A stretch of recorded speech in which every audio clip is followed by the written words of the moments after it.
All right, a very good evening, ladies and gentlemen, and welcome to Afrique 24-hour TV. Of course, today is a wonderful day, Monday. That is, we began a new week, and of course, this is going to be a certain week that is religiously busy. If we look at yesterday, we had something called the Palm Sunday. This week, of course, on Thursday, for those who are Catholics, they're going to have what we call the Maundy Thursday. The same week, we're going to have a Good Friday, a Black Saturday, and of course, we'll crown it with some Easter Sunday. So this week gonna form because the weekend will begin earlier with the Good Friday. People will have a Black Saturday. People will have to rest on Sunday, and of course, on Monday will be Easter Monday. So mtu akitoka kazi Thursday kurudi ni Tuesday. So welcome to today's show. Welcome to Afrique 24 hour. This is a political talk show that comes on your screen each and every day from 10 p.m.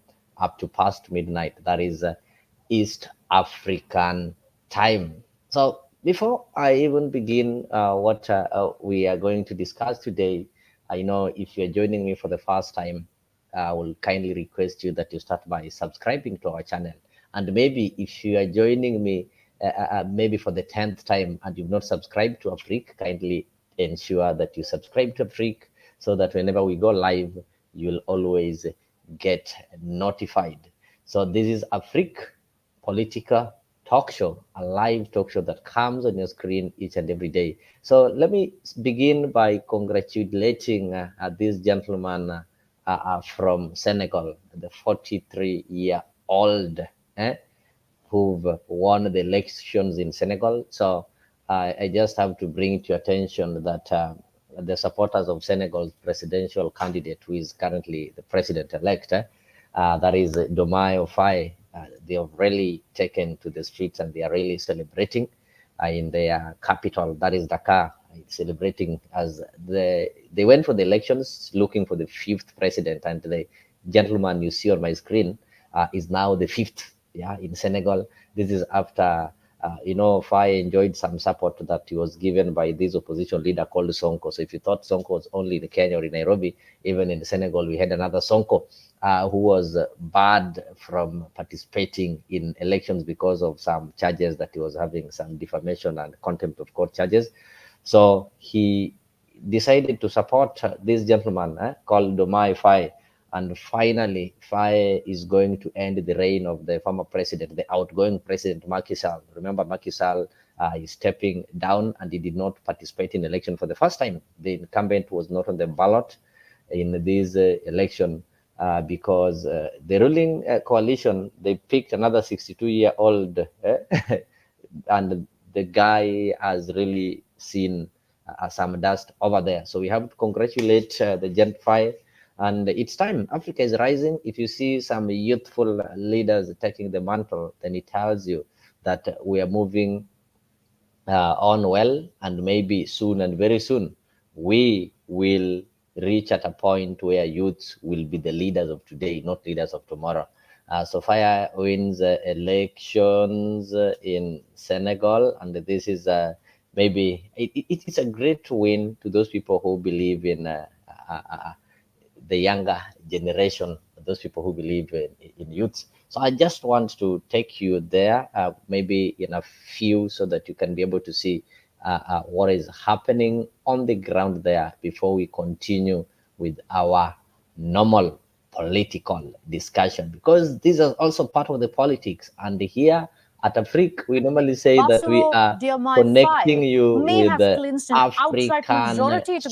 So because you're connecting you with African stories, it will be okay if I take you who there. is stepping down after a second term marked by violent unrest over the prosecution of opposition leader Ousmane Sonko.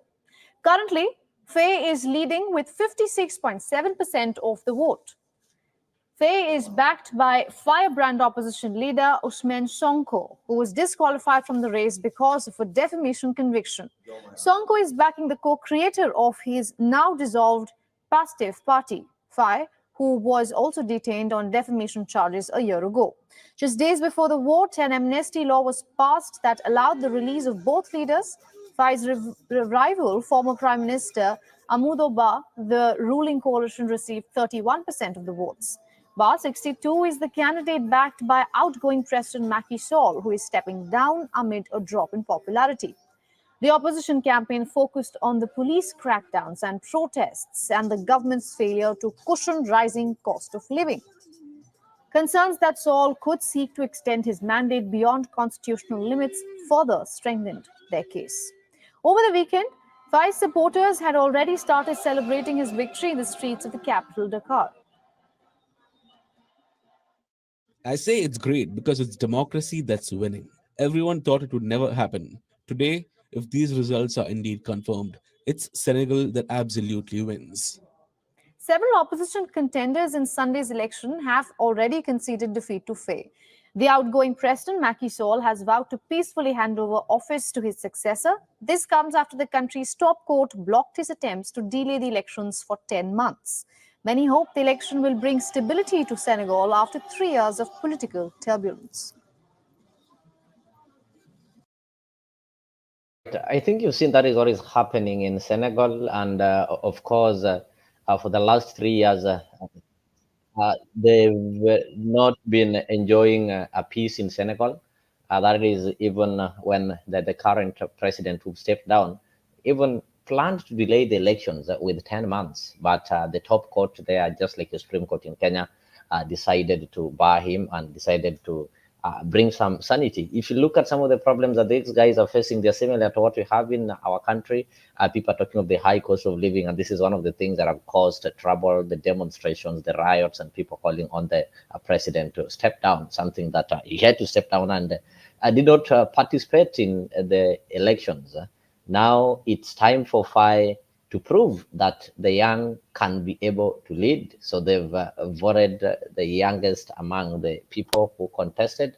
And remember, Faye was also in jail, and he came, I think, barely 2 weeks. Then he managed to win the election. People thought that they will go for a runoff, something that is likely not to happen because already he passed the threshold. He garnered more than 51. That is, he's almost reaching 56, 57%, and that one guarantees him a straight win. So back to our country, there's a lot that has happened. There's a lot that has happened over this weekend. There's a lot that has happened over this weekend in the field of politics. And maybe to start with, I know there's also something that happened. Those Kenyans on TikTok today, they managed to view the body of Brian Chira. I think he'll be laid to rest tomorrow. So we also have to say rest in peace, and we also have to sympathize with the family for the loss of such a young life. So today, we want to look at something that is happening in central Kenya. In the Mount Kenya, something is cooking in the mountain. Something is cooking in the mountain. And maybe, sorry, for the ones that are joining me now, I've shared a link on the comment section. So if you want to join the conversation right in the studio, you can use the link on your comment sections. You can use the links that I've shared there and join the studio. Apart from that, you can also use the comment section there to share your thoughts, to share your questions, and also to engage in this kind of conversation. So today we are looking at this great man, the truthful man called Rigathi Gachagua. There's a man that towards the 2022 elections, he decided to create some bridges between him and Kenyatta's family, and Uhuru Kenyatta went ahead to talk of how when they form the government, they are going to get some piece of land from the Kenyatta family and give it back to the Mau Mau. So now the question people are asking, the Mau Mau, those people who expected that they're going to be given the land, and now they see things are turning out to be different. Of late, you've seen some calls calling the Mount Kenya to get united, unity.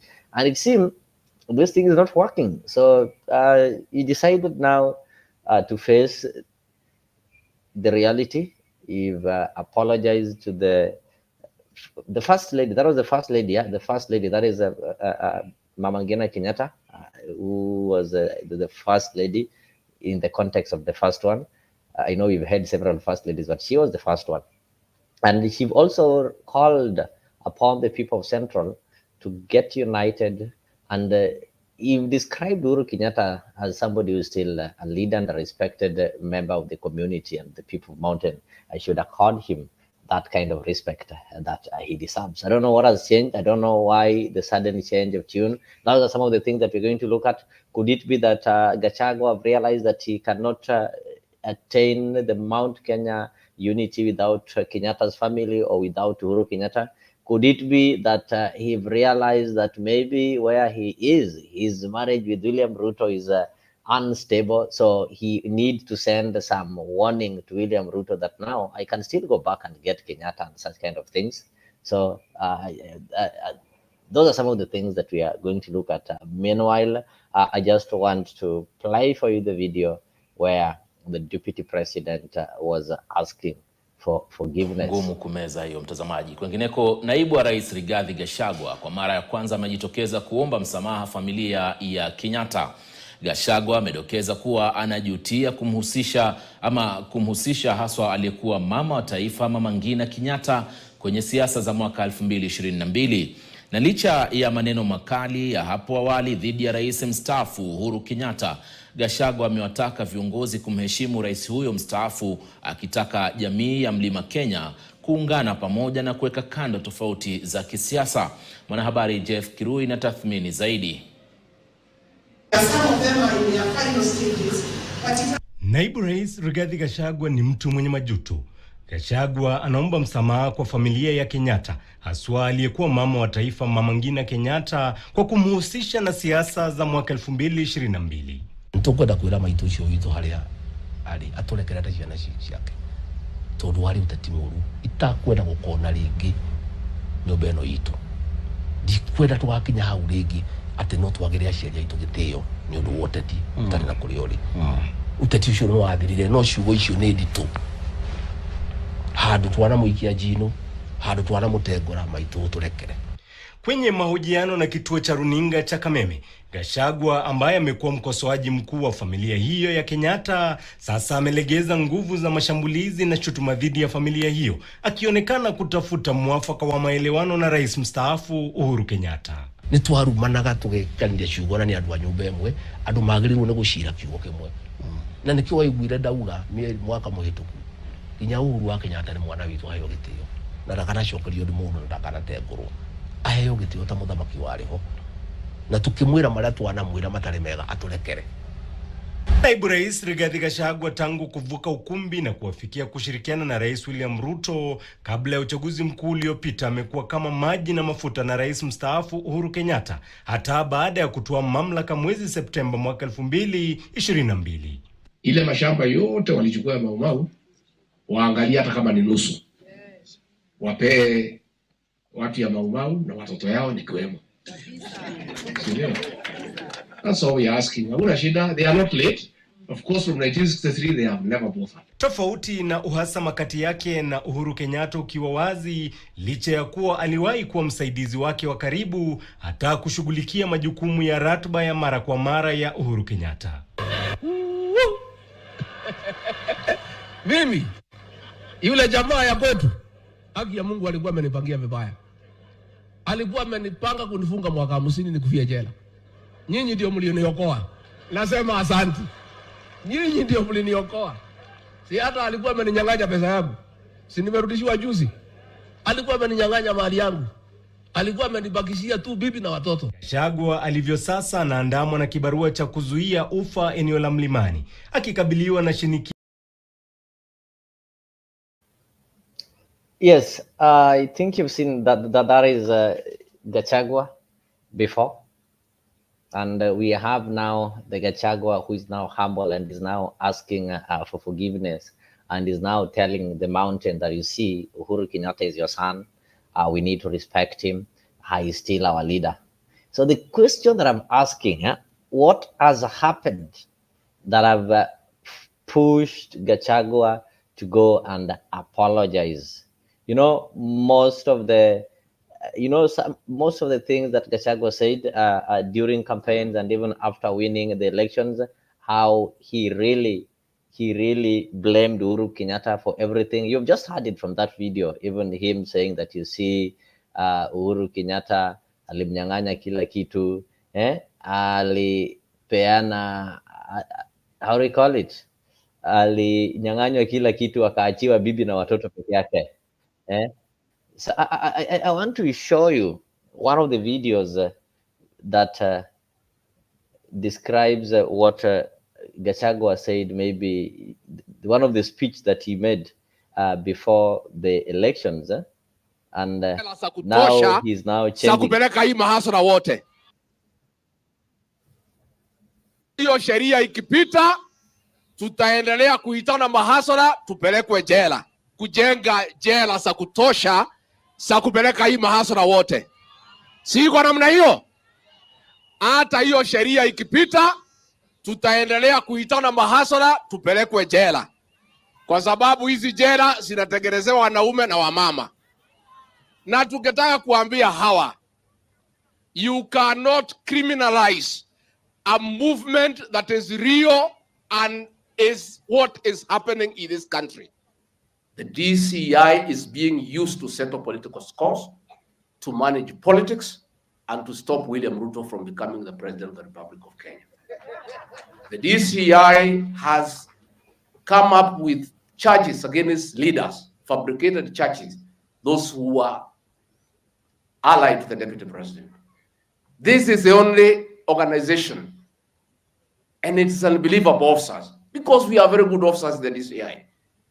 This DCI unit was set up by Ignatius Derry, a son of this country. Very professional body, but it is sinking very low. Instead of doing what it's supposed to do, is managing politics. I want to appeal to officers of DCI. You are professionals. I want to remind you about the succession of 202. Don't be misused. There will be change of government in 12 months. Na mutawacho kwa mataa. At one time in the 80s, it was rated third from the FBI of America because of being professional. But what we have seen in the last 2 years, your credibility as a professional organization is at stake because the directorate has abandoned its core function of fighting crime and gone into politics. Huyu Kebicho amesema BBI ni lazima ipite, mtakunywa kama quinine ile ya malaria. Mumesikia akisema namna hiyo? Na wanasema wanatengeneza BBI, watengenezee Matiang'i kiti moja hapo, sijui ni kiti gani. Kuna pesa ya serikali iko pale kwa interior. Imechukuliwa pesa ya raia. Kunaitwa watu 50 wanapewa 1,000 kuleta chuki kwa deputy president na kupiganisha makabila. Tunawauliza, hiyo pesa munapea watu wachache, mulete mupee kila mtu, ama mkuje mununue face mask mpatie watoto kwa shule. Lakini sio kuita watu wachache munawapatia na zingine munakura.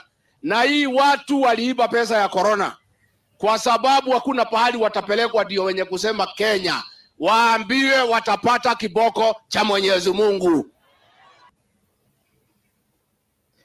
Oh, that was. Let's begin with Madeira Member of Parliament Rigathi Gachagua, who will remain in police custody until Monday, when he will be arraigned. Gachagua, who was Friday morning arrested at his Nyeri home and ferried to the DCI headquarters in Nairobi, faces counts of money laundering and abuse of office. His arrest causing a stir where Deputy President William Ruto allied leaders saying it is political and aimed at settling scores after Jubilee lost the Kiambaa parliamentary seat. Hassan Mugambi with the... And we have been seated here until now. Yeah. I think just at the arresting point. Mr. Gachagua, he called me, he gave me instructions to be his lawyer.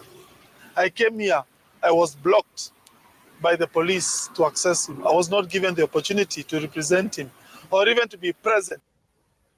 All right. So you've heard Gachagua then and Gachagua now. He called the Kenyatta's names and all those kind of things. But today we are having a new face of Gachagua. Gachagua is telling Mama Ngina that I'm sorry. He's telling Uhuru Kenyatta that I'm sorry. Could it be that he now realized that he cannot attain Mount Kenya unity without involving Uhuru Kenyatta and to extension the Kenyatta family?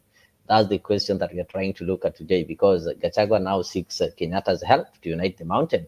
He called on the mountaineers, he called on the people of Mount Kenya to unite, to respect Uhuru Kenyatta, and they've apologized to Mama Ngina for having soiled her name and dragged her into the dirty politics. Another angle that we're also looking at, could it be that Rigathi Gachagua wants to send some message to his boss, that is the President William Ruto, that if you think that you can drop me the way Uhuru dropped you, then I can still go back, get Uhuru Kenyatta and get people around me and give you some harder time and such kind of things. So it is upon you, ladies and gentlemen, on the comment section there. You can keep the conversation moving.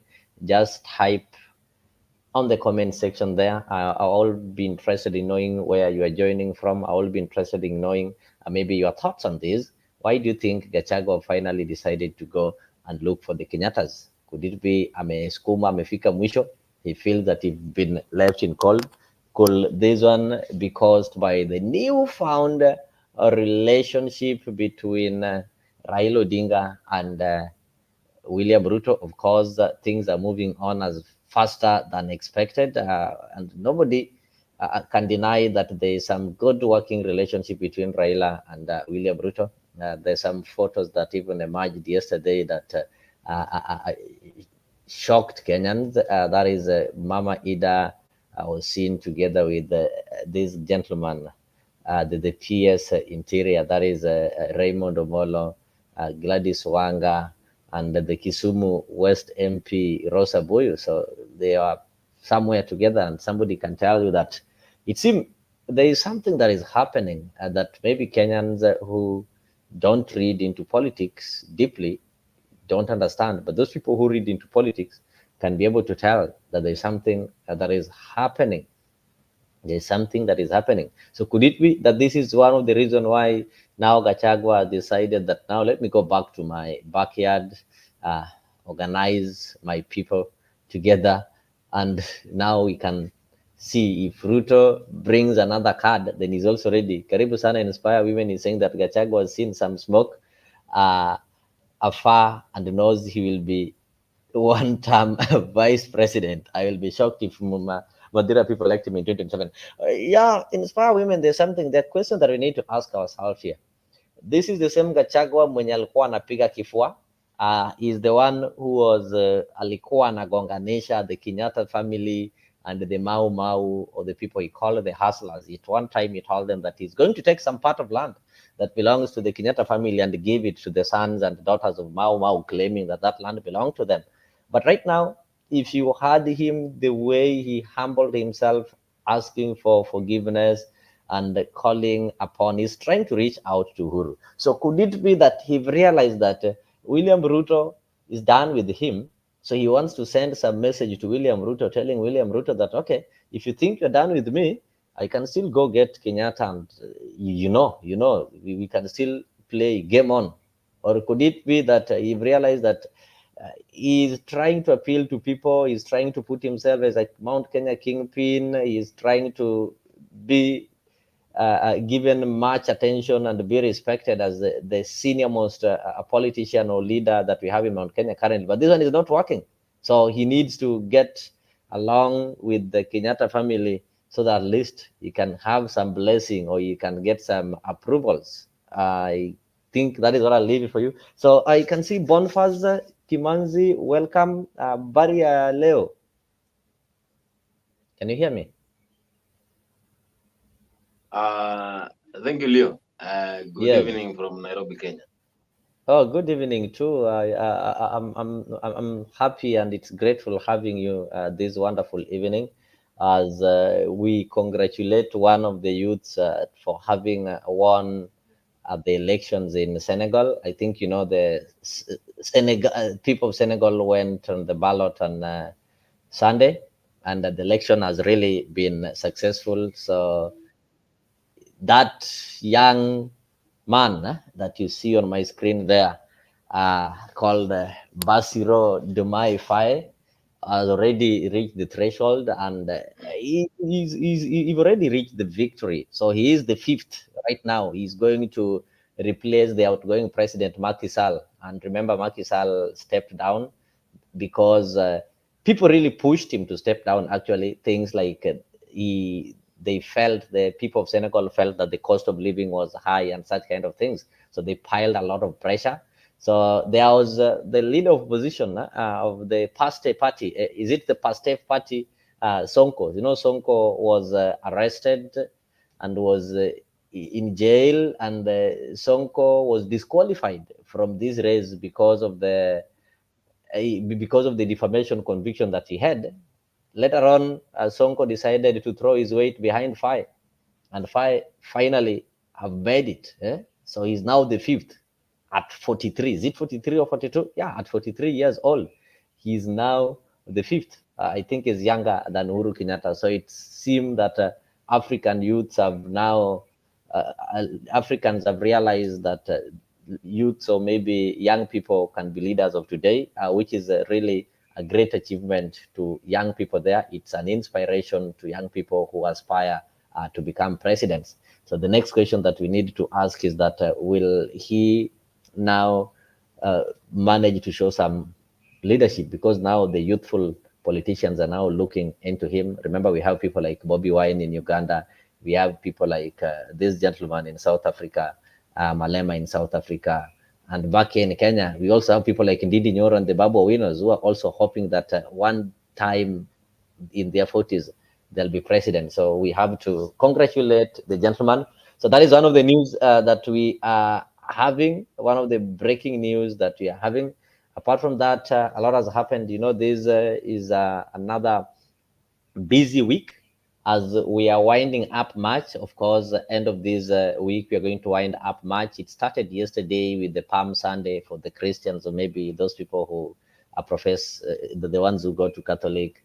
I know there is something they call Monday, Thursday. From that, for all of us, we are waiting for the Good Friday. Of course, there's a Black Saturday and Easter Monday. So kama wewe umeajiriwa, when you'll be going home on Thursday, kurudi kazini itakuwa ni Tuesday. So it's a busy week as we are winding up March. A lot has happened. We also saw people went to view the body of the controversial TikToker, that is Brian Chira. Yeah, and he is set to be laid. Of course, over the weekend, we've also had several accidents in Nairobi. I know where you are. I don't know if you've already learned how to swim. Have you taken swimming lessons? Boniface, have you taken swimming lessons? Because I see it's raining. It's raining over there. People are drowning. There's a police officer who drowned when he was responding to emergency call. His body has been found at Machakos Country Bus, and 5 other bodies that were drowned by the rain yesterday. So it's really, there's really a crisis in Nairobi. And you people should talk to your governor to work on the sewerage system and the drainage system within the city. Because it only rained for one day and lives have been lost. People are in a mess. People cannot go to work. So I know you have a lot today. Though the main thing that we are looking at today is Gachagua is finally apologizing. Nanasema pole. I'm sorry. I think we can unite the region, and for us to unite the region, we need to accord Uhuru Kenyatta the respect. We need to stop calling him all the names that we were calling him. So, Karibu, and you can give your opening remarks as we also welcome the ones on the comment section. I can see Alan Busaka is already there, ameingia chonjo kabisa. Na kama pengine unatutazama kwa wakati huu and you've not subscribed to Africa, kindly, that is the only way you can support this program. Karibu sana Boniface. Thank you. Thank you, Leo. And I want to say good evening to our followers and good evening to everyone who is following Africa 24 political show today. And in Nairobi, yes, in Nairobi we have experienced El Nino yesterday. Yesterday it was very tough. And personally, I was in Nairobi by 10 p.m. And what I experienced there is that the county needs to be developed in the right way, because how will we merge the city of New York? Because the what I expected, I saw yesterday, it is very annoying. The rains were very heavy, and the most shocking thing is how the expressway, which one we say that it is up to standard, how it was flooded, and a lot of people have suffered due to these rains. But again, we say when it rains, that is a blessing from God. So we always say that those are blessings, and we always know how to handle the rain, because rain, we can handle it in the right way by making sure that we improve our drainage systems, making sure that we construct houses that can withstand heavy rains, and also having safety measures, because but I want to understand that the police officer who was carried away by water yesterday, he was trying to save the lives of those Kenyans, but again, he succumbed to death due to that situation. But we want to send our heartfelt condolences to his family, because he died in the line of duty, and that is something that Kenyans will always appreciate. And we want to say that our country needs to do a lot of things so that we can march and try to compete with the developed countries. And that is the only way that we are going to make sure that our country developments are in the right way, and people, including the investors, will try to come to Kenya so that they can bring a lot of money, and that income will always benefit the government. Because if you can see what happened yesterday, people will say that their business are on risk, because if only one day rain can make water flood in the street of Nairobi. So what if it rains in the next 3 months like that? So a lot of business will go into waste, and that is the major problem that we need to handle in this country. So I want to welcome everyone who is watching a pic, and we are here to give ideas, educate, and also make sure that our followers knows what is happening when it comes to political arena. Thank you, Bonnie, and welcome to the show. I just have maybe you've heard that the deputy president, that is Rigathi Gachagua, apologized. There was an interview that he had, though it was in the vernacular, but it's good nowadays. Even if you speak in your vernacular, we can always get interpretations. These things can always be interpreted. So it's now in public that he apologized. So, when you apologize, it simply means you've realized that you did a mistake. I know somebody is asking, when is he going to apologize for misleading Mount Kenya to vote UDA? Okay, that one will come. So you apologize step by step. So the first step that he done, he apologized to the first lady, that is Mama Ngina Kenyatta, for having soiled her name, for having said some bad things about her. And he also tried to reach out to Uhuru Kenyatta on the same, in that he's telling Uhuru, okay, I was wrong. I really trolled you negatively to win the elections. Now the elections are over. You still respected leaders. You can still help us achieve what is called, he really called for what is called Mount Kenya unity. So before we look at it in some of the reasons why he had to do that, and there are a lot of things that are happening in Mount Kenya, like right now, you'll find that there is this MP of Kiharu, Ndindi Nyoro, is also running some popularity campaigns and such kind of things. So as the deputy president is doing his things, Ndindi Nyoro is also on the other end. And when you read into politics, things don't just happen; things are made to happen. So why do you think that Gachagua? Why do you think that Gachagua just decided to apologize? Why now? Why didn't he apologize immediately they won the elections? Because after all, if misusing the name of Madam Mama Ngina was to make them win elections, already they'd won elections. They'd been sworn in. Why did he have to wait for 2 years? Is when he's apologizing. I think. And do you think he've done the right thing at the right time? Yeah, first I want to thank His Excellency Deputy Rigathi Gachagua for his work that he has done, showing that he is a true leader. Because if you ask for forgiveness, it will cost you nothing. It will cost you nothing, definitely, to say I am sorry, and that is one way of showing that you are humble. And we know that when you are humble leader and you are doing the right thing, then definitely people will always come and cheer you. So I want to say that Rigathi Gachagua did a good thing because he apologized to Mama Ngina. And what I could say is when we have politics, we should not engage families when we have politics. Let's have this politics only head to head to those who are involved. Because by Okay. involving families, then definitely you are going to put some people into risk. And we know that Mama Ngina is a old woman.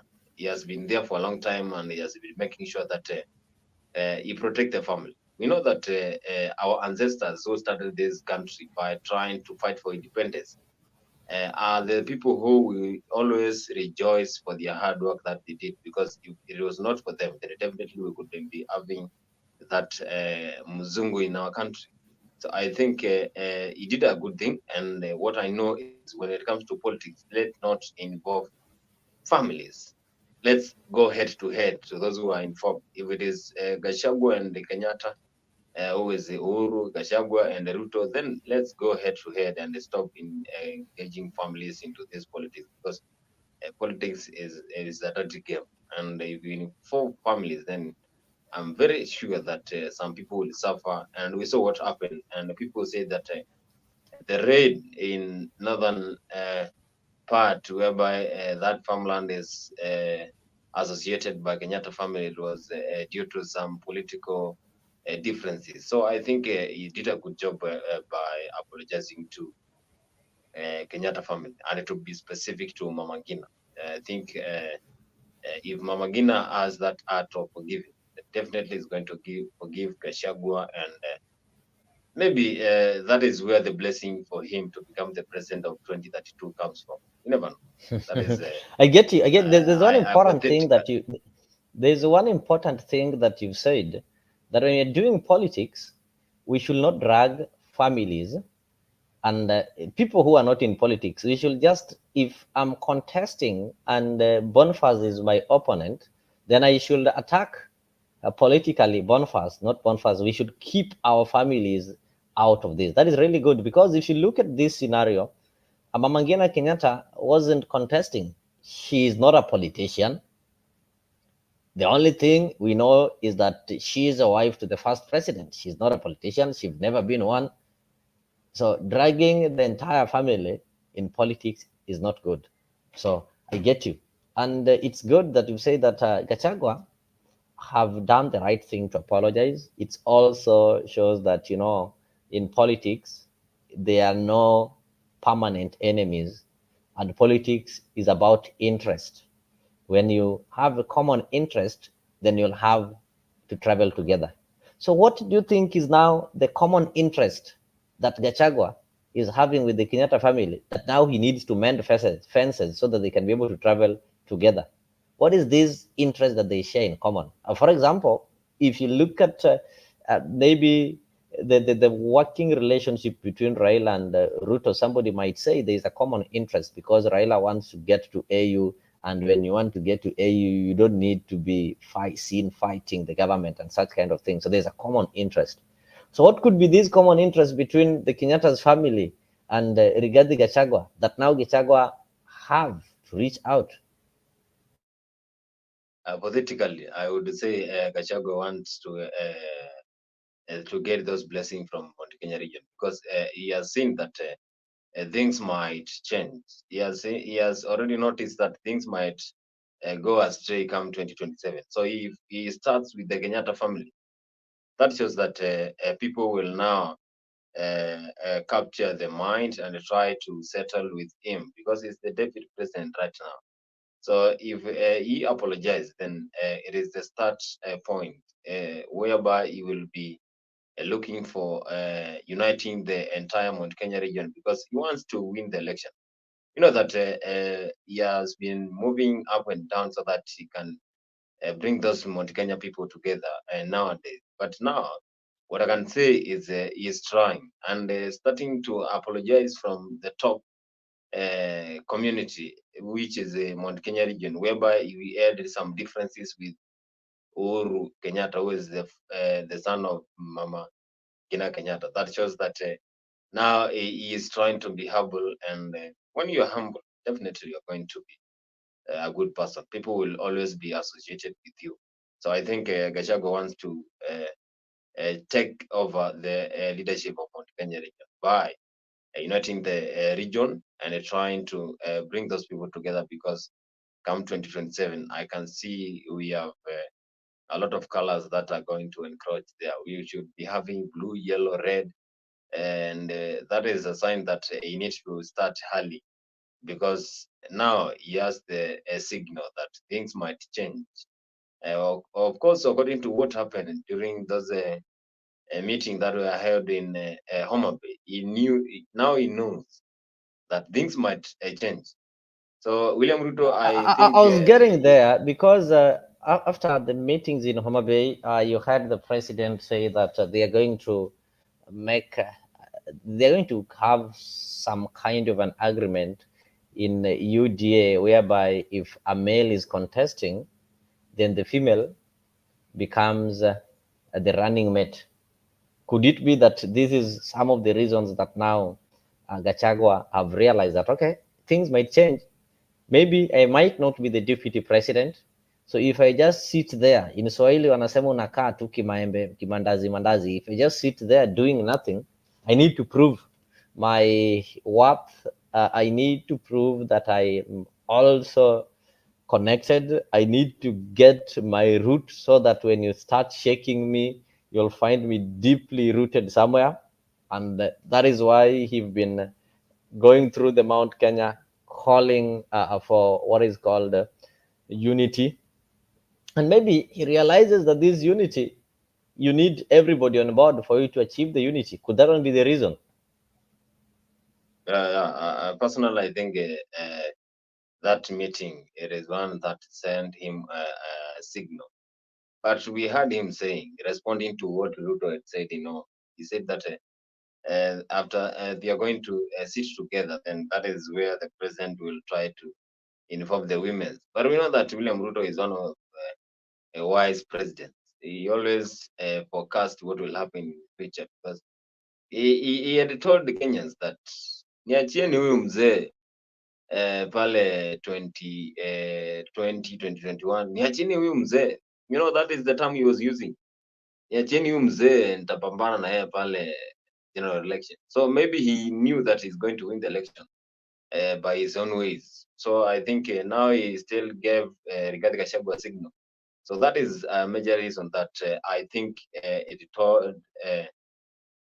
is sent a very big signal to Rigathi Gachagua, and that's why now he's trying to unite the Mount Kenya region. Because if you have the votes from Mount Kenya region, I think that is there's the epicenter of some of the political votes.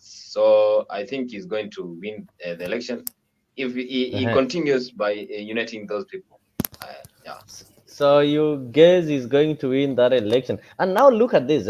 And before I ask you, because I know the question that people are asking, what will now Rigathi go and tell the sons of Mau Mau?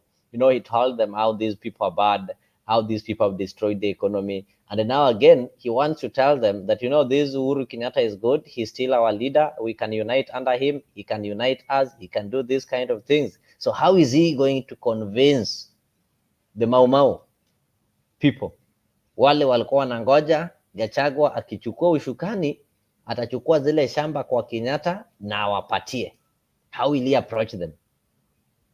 Like you've told your kids, huyu neighbor wako ni mchawi, huyu hata msicheze na watoto wake. How do you just wake up all of a sudden one day na unawaambia sasa, umejua ujirani ni mzuri, mwende tu mcheze huko, unaweza kunywa maji, mnaweza kula kidogo. So how is he going to do that? I think he has his own methodology that is going to invent, so that he can tell, he can assure those people, because he has been always associating himself with Mama.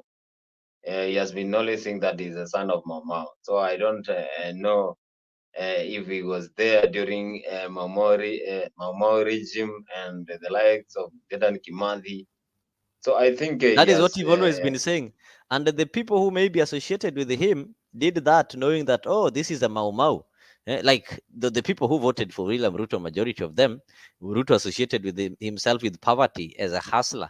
So the people who voted him said, okay, wacha tupigie hustler mwenzetu, huyu ni maskini kama sisi, tusipigie tajiri. So now, how is Gachagua going to convince his voting bloc, the Mau Mau? What I know about this Kenyan politics is that people are lured by small things, because I don't believe if any Kenyans who voted for William Ruto because of that slogan, Asula, that is someone who does not internalize things in the right way, because you need to know which this president is going to bring on table, how he's going to implement the manifesto.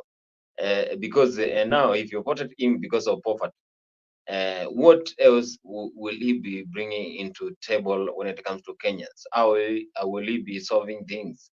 Because we want a president who will be making sure that he carries on development and he caters the needs of the common man. So I think here now, Kenyans who voted because of that slogan, then they are suffering, because they thought the hustler will now bring those development back to those common person, where is Mama Boga, and those were watu mkokoteni. But now, and those people who doesn't have a best. So, but I think people are suffering now. They are regretting. I have had a lot of people regretting because they tried to vote because of Aslo Nation, and now they are trying to cry.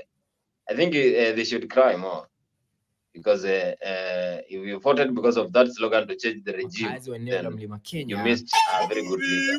And, it is that time Kenyans try to internalize what. Ndindi Nyoro sasa amejitokeza kutaka asasi kuu za serikali. Mbunge I get you. I get you, Bonfaza, and there's something that I want you to listen to, because I'm going to ask you a question. If you look at what is happening in Mount Kenya, it's like people are getting back. It's an about turn moment.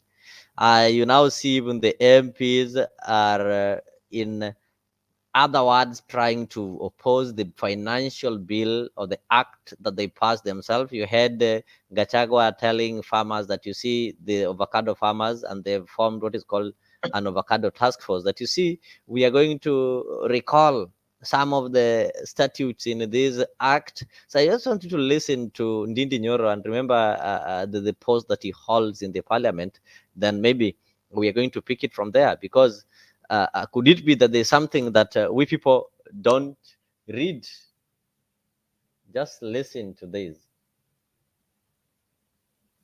wake Haru Ndindi Nyoro sasa amejitokeza kutaka asasi kuu za serikali zikiongozwa na ile ya kukusanya ushuru KRA kusitisha nyongeza mpya ushuru wa kuagiza bidhaa nchini, akisema inawaumiza wafanyabiashara. Na nauliza all the government, shirika zote za serikali kama KRA, na wauliza kwa heshima, as you do changes and especially increasing duty like the one we saw recently, it is important to do public participation.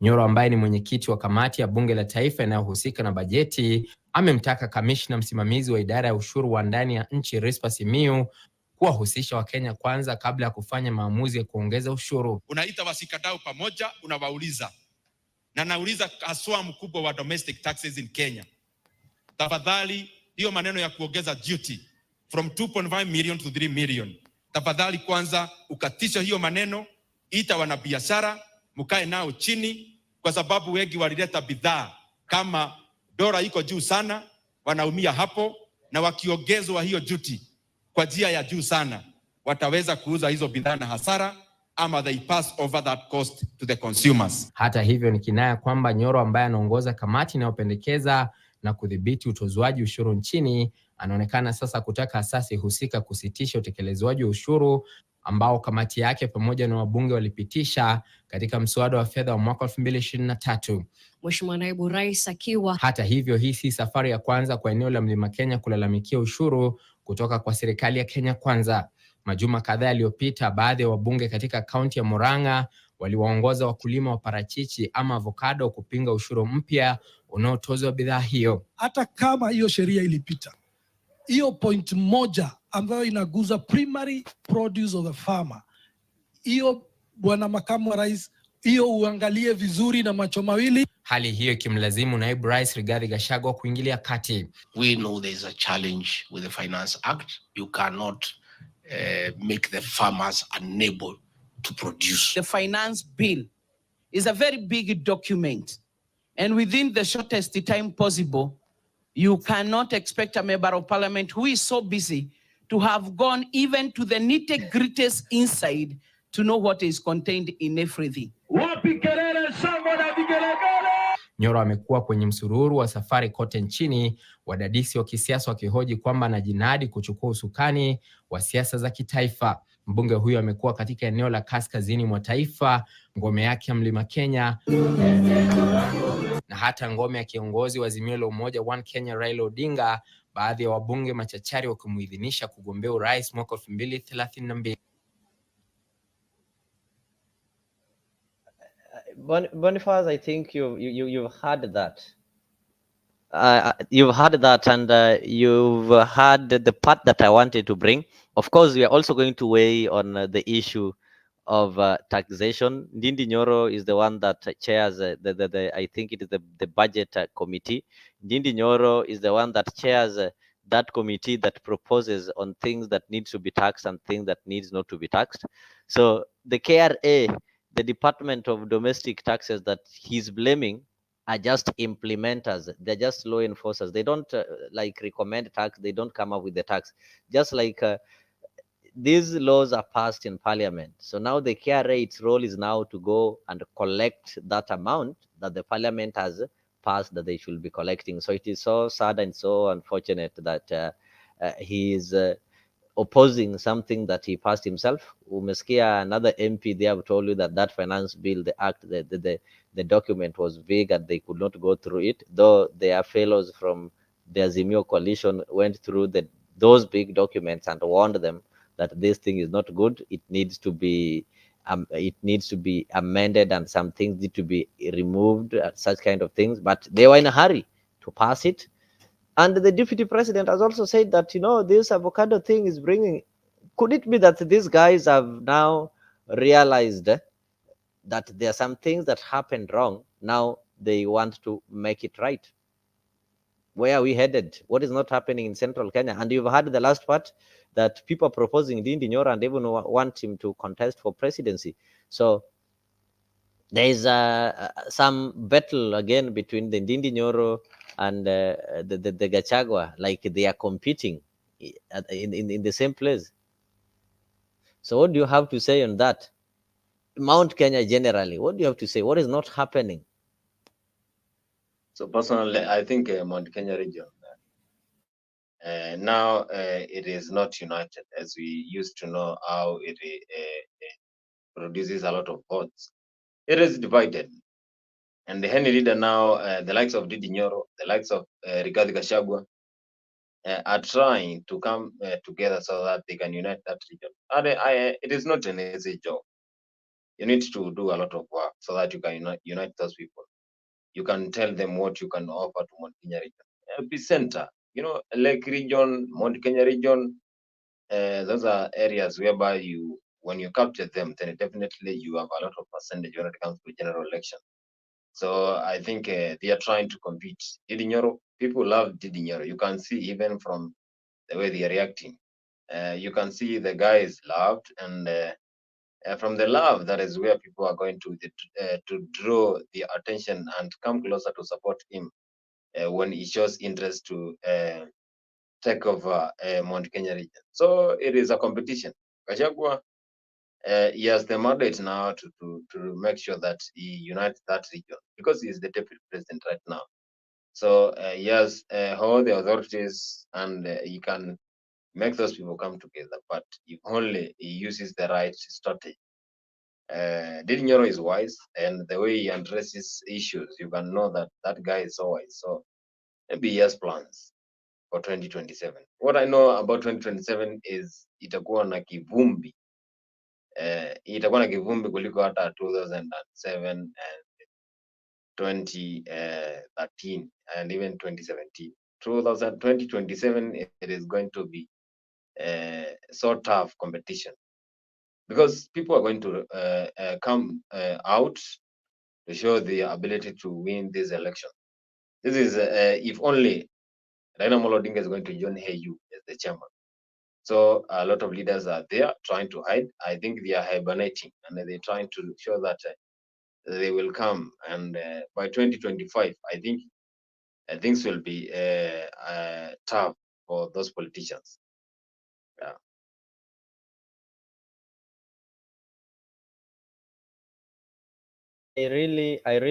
I get you well. I get you well.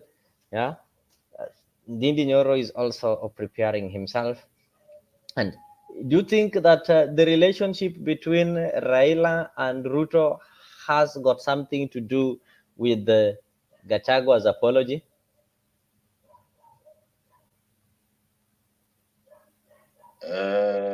Maybe the relationship, maybe it has sent some red flags for Rigathi Gachagua to do that apology. Yeah, that relationship that encroached when they met during Museveni at Museveni place. It has some impact to Rigathi Gachagua because you know him and Raila Amolo Odinga, they don't vibe. I will use that word. They don't vibe, so they will try to come together, and that is why maybe we have a lot of things that comes when it involves that handshake. A lot of things encroach there, and maybe Rigathi Gachagua now takes this opportunity to apologize. He knew that he did a bad thing, and we heard him say during the reign of Uhuru Kenyatta, hao watu walininyemelea sana. I don't know how. So maybe he knows he has the ways that the government tried to compress him so that he cannot represent the region. And if he apologizes, then well, we will see what happens come 2027. Good. If he apologizes, we'll see what happens next. Of course, if apologize, and it's good, apology. When you see somebody reach the point of apologizing, then apology obviously will have to be taken care of. So what maybe we need to see is that what is going to happen next after this apology. Yes, the first lady will accept the apology. He also tried to reach out to Uhuru Kenyatta. So what is happening is, how will he then convince the many hustlers who believed and voted for him because of the war that he declared that he's going to win against the Kenyatta family? There are people who voted for Gachagua and William Ruto simply because they are going to take part of the land from Kenyatta family and give it back to the owners, the people who call themselves the sons of Mau Mau. Now it is not there. Will they still enjoy that kind of support? And maybe somebody was seeing the other way. Gachagua have realized that Ruto maybe is no longer interested in him. So he's also getting away of trying to send some signal, some communication to Ruto that, you see, if you leave me, I can still go back and take Uhuru Kenyatta. And somebody will tell you that Ruto is not happy with that kind of apology. Do you think Ruto is happy that Gachagua is apologizing to Kenyatta family? Yeah, I think William Ruto now understands that Rigathi Gachagua is a humble man. You know, if you have apologized, then definitely it shows that you have good plans. So it will cost him nothing to apologize, and he apologized, and I think men who apologize are very good in leadership. So he discovered that now he's a big political person when it comes to Kenyan political arena, because he's the second topmost person after the president. So he needed to apologize, and that apology will yield him a lot of respect when it comes to most Kenyans, because people tend to believe that just a word, I forgive you, or Mhm. forgive me, then it will just make your life very easy and simple. So he did a good job, a good thing by apologizing, and that will earn him a lot of respect from Mount Kenya regions. And the Ruto now, I think he saw and he know that Rigathi did that. So that shows that he's going to unite people. He's going to try to unite Mount Kenya region. But again, as I repeat again, it is how. Yeah, now it depends with the strategy that is going to use to unite those Mount Kenya. He is going to unite the people of Mount Kenya. Let's wait and see if this one will really happen, and why would he want to unite the people of Kenya? Olele TV is saying that Rigathi is nothing politically. This is a deputy president. You can't write him off and say he's nothing politically because he is a deputy president. Actually, he's the senior most politician in that region. Good year, Karibu Sana. It's a wonderful evening. I'm glad that you've joined this. So, Lele, I've also shared on the comment section the link to the studio so you can as well join the studio and give your views on this. Those people who are saying that regard is nothing, and the people who believe that Rigathi is a powerhouse in politics. And remember, I don't know how William Ruto managed to separate Rigathi and the Kenyatta family, because Rigathi was at one point the PA of Uhuru Kenyatta. That is true. So, how the president managed to separate them is still a mystery, and that is why some people believe that shall these people get along, they unite again, then the current president, that is William Ruto, can't be happy with such kind of union, because for the only thing that can work for Ruto is when Mount Kenya is not united.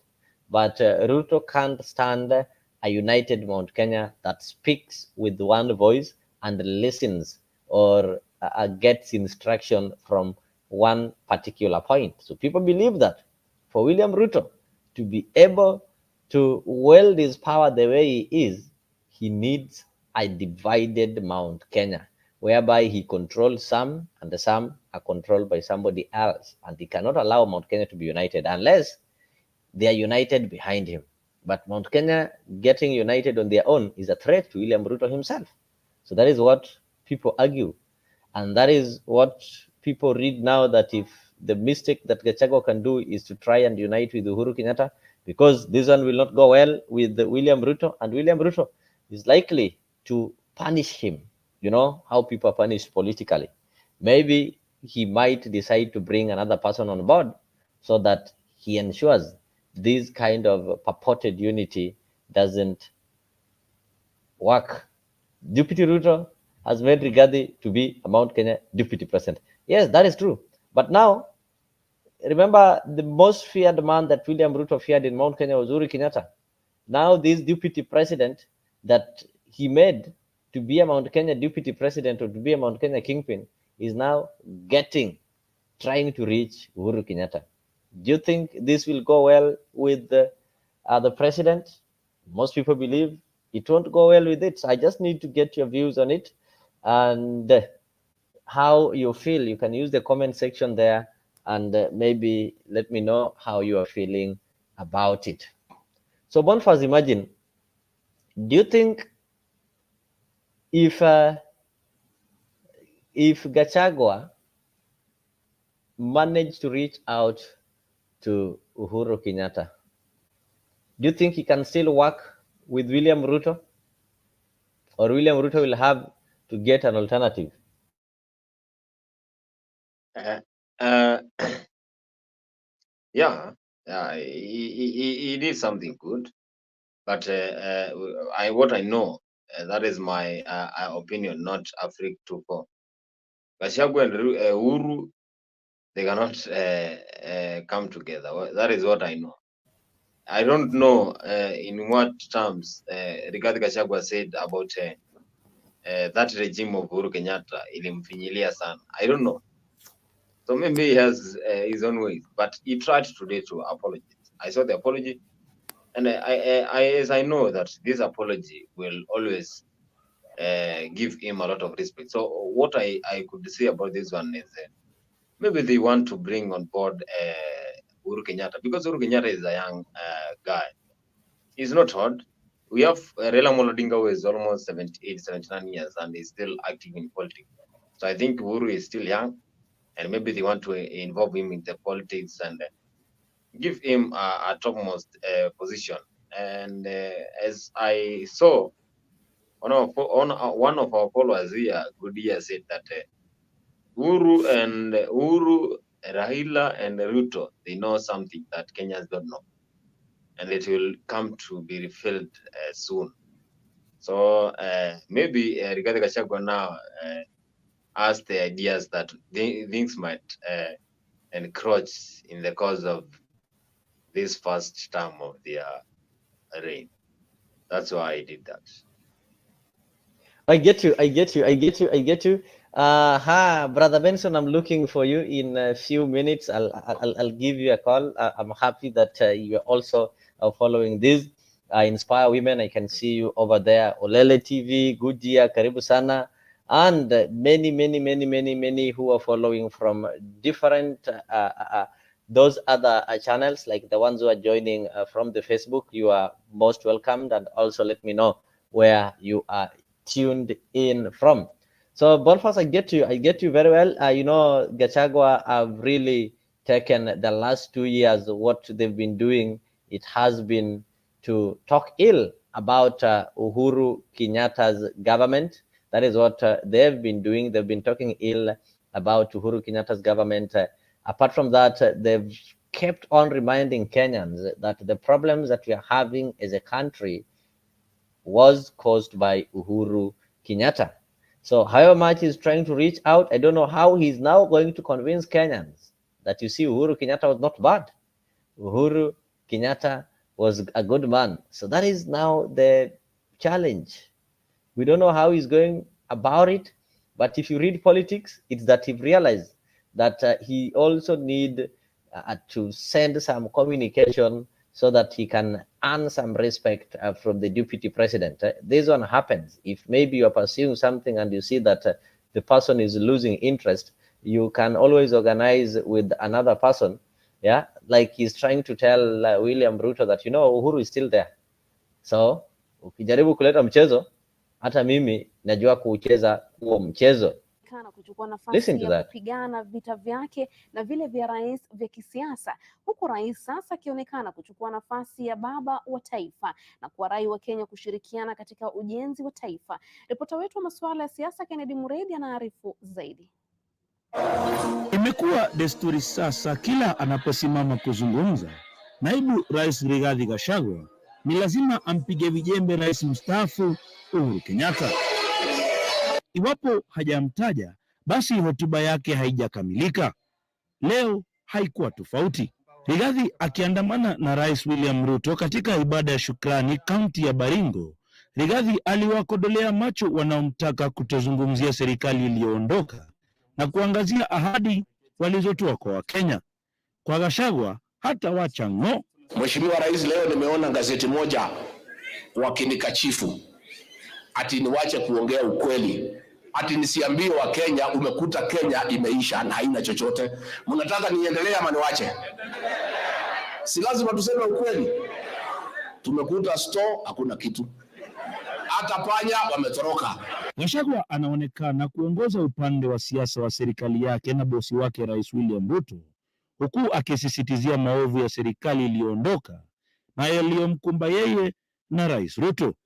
Kwa Ruto imekuwa kubadilisha nia na kukariri misimamo ya serikali na kutoa hakikisho la utendakazi wa serikali yake. Juzi nimemuuliza rais, wewe vile uliumia, nimepata uliumia, kwa nini huko unatuambia?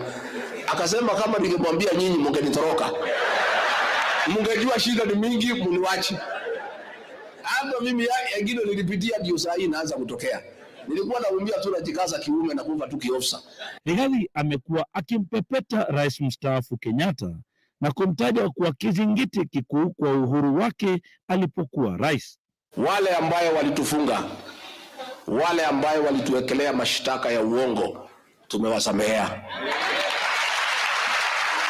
Hata yule alituma hawa kutushika, kutufunga, kututoa nguo mbele ya watoto, tumemsamehea, kwa sababu tunataka hii Kenya yetu isonge mbele.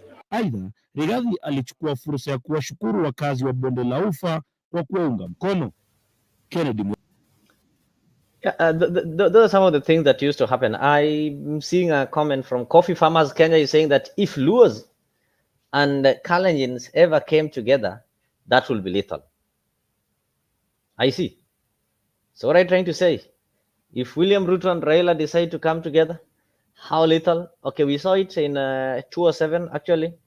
The Luos and the Kalenjins voted together. That is during Pentagon, and of course together with the other Kenyans across the country. So that is that one speaks some sense, some political sense actually. Geoffrey Ruto, karibu sana. Rigiji is a very clever guy. He knows galvanizing the central region 100%. The chances of becoming a president is so high. The Rift Valley will go for someone who has a base that can yield to the presidency. Oh, that's true. If you've ever listened to the deputy president, whenever he speaks, he talks of the Mount Kenya unity. And somebody will ask, what does he have to achieve with this Mount Kenya unity? He is already the deputy president. He knows that if Mount Kenya is not united, then it's not easy even for him to bargain. And that one, Ruto can use against him, can tell him that, okay, you want me to make you the deputy president. Who do you have behind you? So, Geoffrey, do you mean that now that Rigiji have tried to galvanize central Kenya and bring it together, but it seems it is not working? So do you mean that the Kenyatta family are the ones that are having the key to Mount Kenya, that now Rigiji have decided to go and get the key and lock Mount Kenya together? Maybe you can get back to me with that. You can get back to me with that. Boniface, try to think of 2027. Mount Kenya is having a candidate, a presidential candidate. William Ruto is also fighting to do what he is also fighting to get a second term. Do you think William Ruto can make it without Mount Kenya? Thank you for that question. And what I can say is this. William Ruto collected some votes from that region, and I think Rigathi Gachagua gave him a lot of votes, but again it was divided. So William Ruto, maybe now he has identified another region that can give him a lot of votes come 2027, and that's why he's trying to come together with the Lake region people so that they can make that government come 2027.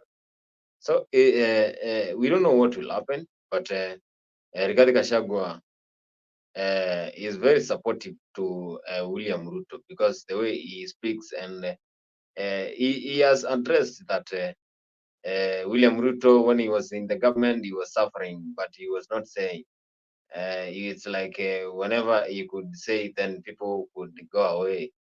So he is saying they took over when the basket is where it was empty. Now they're trying to fill the basket.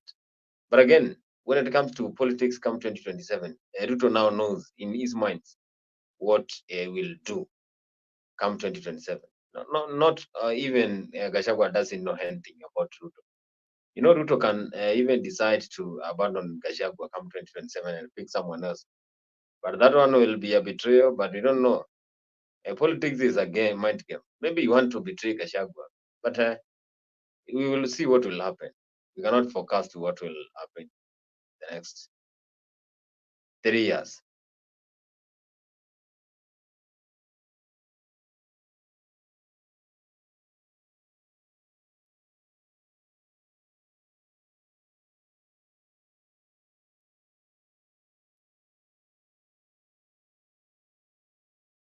I really get you. Let us wait and see what is going to happen.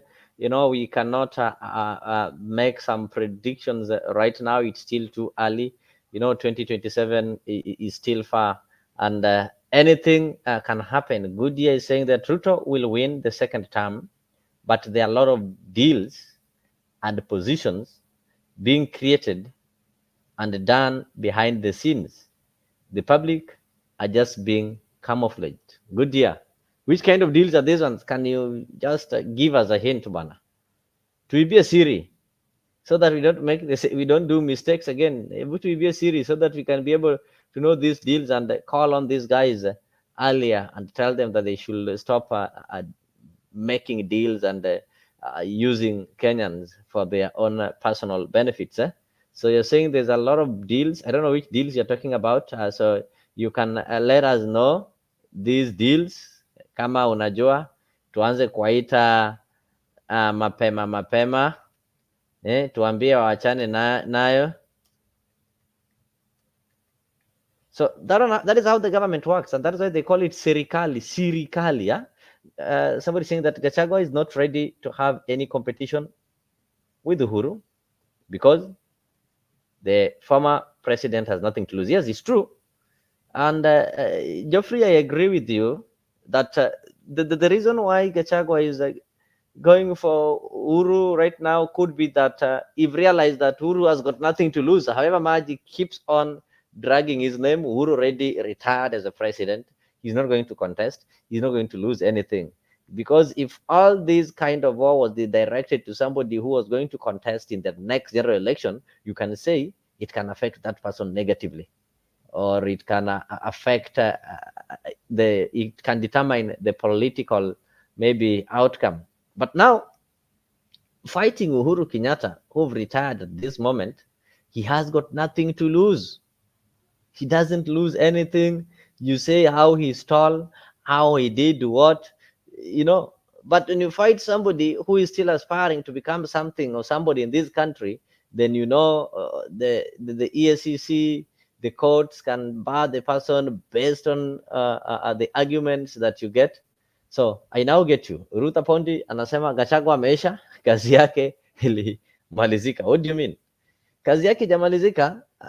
The president has got a maximum of 2 terms according to our constitution, and nobody would want to be a one-term president, or nobody would want to retire. Though I hear people saying that Gachagua have realized he's going to be a one-term deputy president.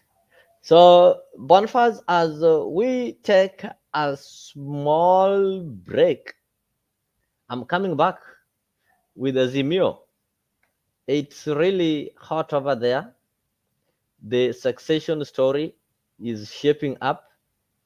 The sides are being taken. Watu wanajipanga. You hear people like Korengo speak. You hear Joho speak. So they're teams. We are getting there. We are getting there. The other side, there are some that are busy. They are busy. Is it raising their hand, or they are busy proposing Opio Wandai? There are some that are busy proposing Oparanya. And today, those in coast proposed Joho. So let us take a short break. And when we come back, we are going to weigh on that.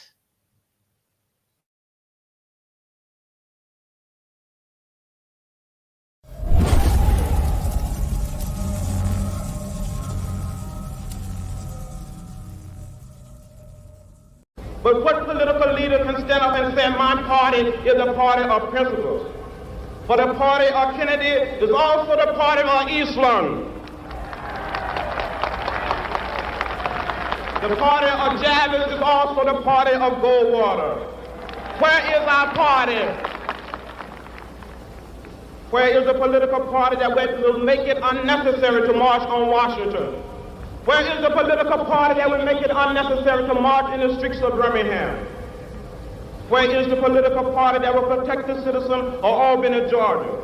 Do you know that in Albany, Georgia, 9 of our leaders have been indicted, not by the Dixiecrats, but by the federal government for peaceful protest?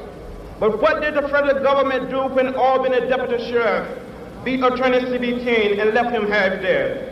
What did the federal government do when local police official kicked and assaulted the pregnant wife of Slater King and she lost her baby? Those who have said be patient and wait, we must say that we cannot be patient. We do not want our freedom gradually, but we want to be free now.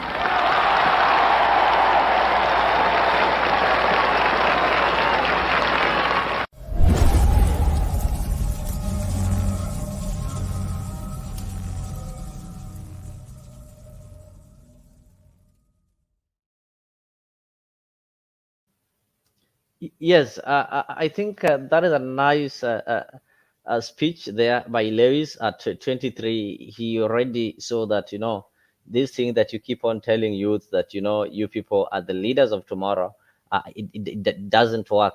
We need a party that represents the youth. So that one brings us to what is happening currently in ODM.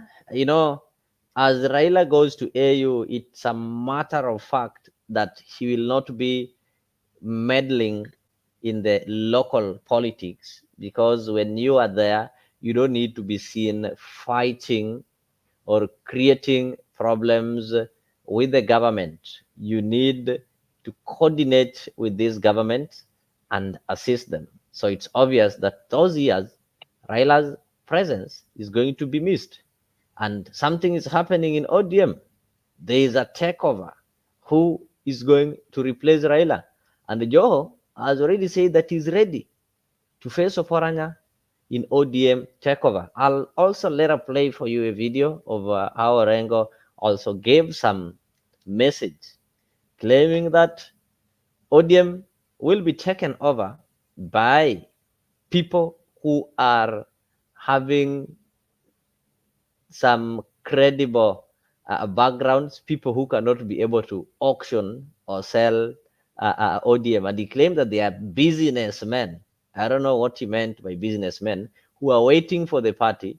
Then they can just go on the table and exchange the party with money. You saw something happened when ODM was going for the party elections back, the first one that was never in Kasarani, and by that Ababu Namwamba had really campaigned. He wanted to become the Secretary General, and actually he was the delegate's favorite. We also had Hassan Joho, who also wanted some positions, and later on this thing was destroyed, and people came to realize that Ababu Namwamba maybe had a plan, and they was sponsored that they were supposed to auction the party.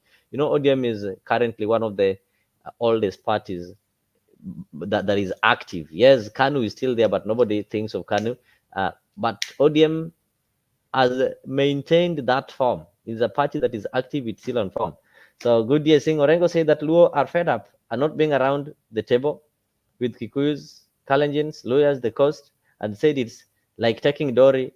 Yeah, what Orengo said was this. Orengo said that, okay, you find that when people are seated on the table, Luo is a bigger community, number 3, among the top 4 communities in this country. You don't find a Luo on top of that table. You find some, he claimed there are some communities, you find 2 people from those communities on the same table. So you said, no, it's time that they need to rethink. They need to rethink.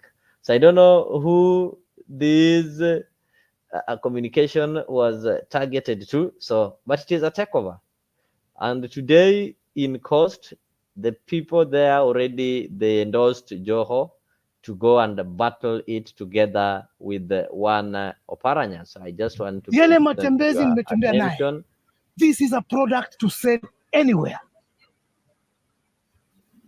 Yale walikuwa wanabandika kashfa nini, wamefika wakati hana lolote tena la kuzungumza juu. Cha msingi ambacho mimi ningeomba kama timu, hatuendi kuonekana kwa debe. No. Hatuendi tumeshaonekana vya kutosha. We are going to prove a point. Na hivi vita mimi mwenyewe nimeviangalia viko mara 3. Kwanza kuna position kwa ODM, pili tuko na position kwa Azimio, na 3 ile position ya kwanza kabisa ya urais. Haya yote yatataka mikakati, haya yote yatataka ujasiri, matusi yatakuweko, ili mradi tu ndio tuna hakika ni nani tunampeleka mbele. Kwa imani ya Mwenyezi Mungu ninaamini, wale ambao haamini inawezekana. Na katika hali ya vile ambavyo iko sahihi, vyenye Ruto ambavyo wamesambaratisha kila kitu, we only need to fight and get that position on our side, and I'm very sure God will fulfill.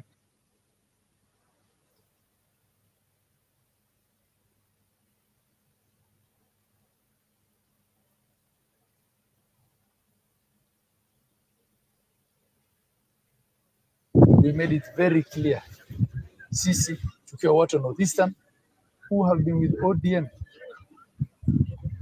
for long. Huko ni Wajir, we pride that we've been with Jaramogi since siku za KPU. We made it very clear we want him to take over the leadership of ODM. And we're watching very clearly what happens in the next 12 months. Watching very clearly. So tukue pamoja ndugu zetu. Let's come together and we pull others together also. Governor, if you had given me good enough notice, ningeleta watu wengi. In fact, actually, when I came now, there's a couple of people I've pulled here. But for next time, inshallah. And we are with you. Maybe my stand is very clear. There's no choice about it. Mali utakufa na utakufa. Politically, inshallah. And if you have this troop, even in ODM, hakuna mtu atakuja na these numbers. So I don't see. So we're behind you. Stay strong and tuko pamoja. Let's navigate this together and inshallah itakuwa khair. Leo niko hapa. Sasa juzi niliposikia babangu Joho asema kwamba atakusimama, nikasema mimi nitakuwa mtu wa mwisho kumpinga. Na mimi mara nyingi huwa nawaambia wapwani, kama jambo penginepo hutaki kulunga mkono, lakini unaweza kwa sababu kulipinga pia utakuwa umelitia shime, kuliko ati kwa sababu humpendi Joho lakini pia wataka kujionyesha kwamba nataka kumpiga. Na faida gani? Tumekuwa tukitafuta nani atakayeweza kusimamia urais hapa. Alipatikana. Alijaribu Kibule, alikosa kura toka nyumbani. Nafikiri yote tuliyaona kama historia.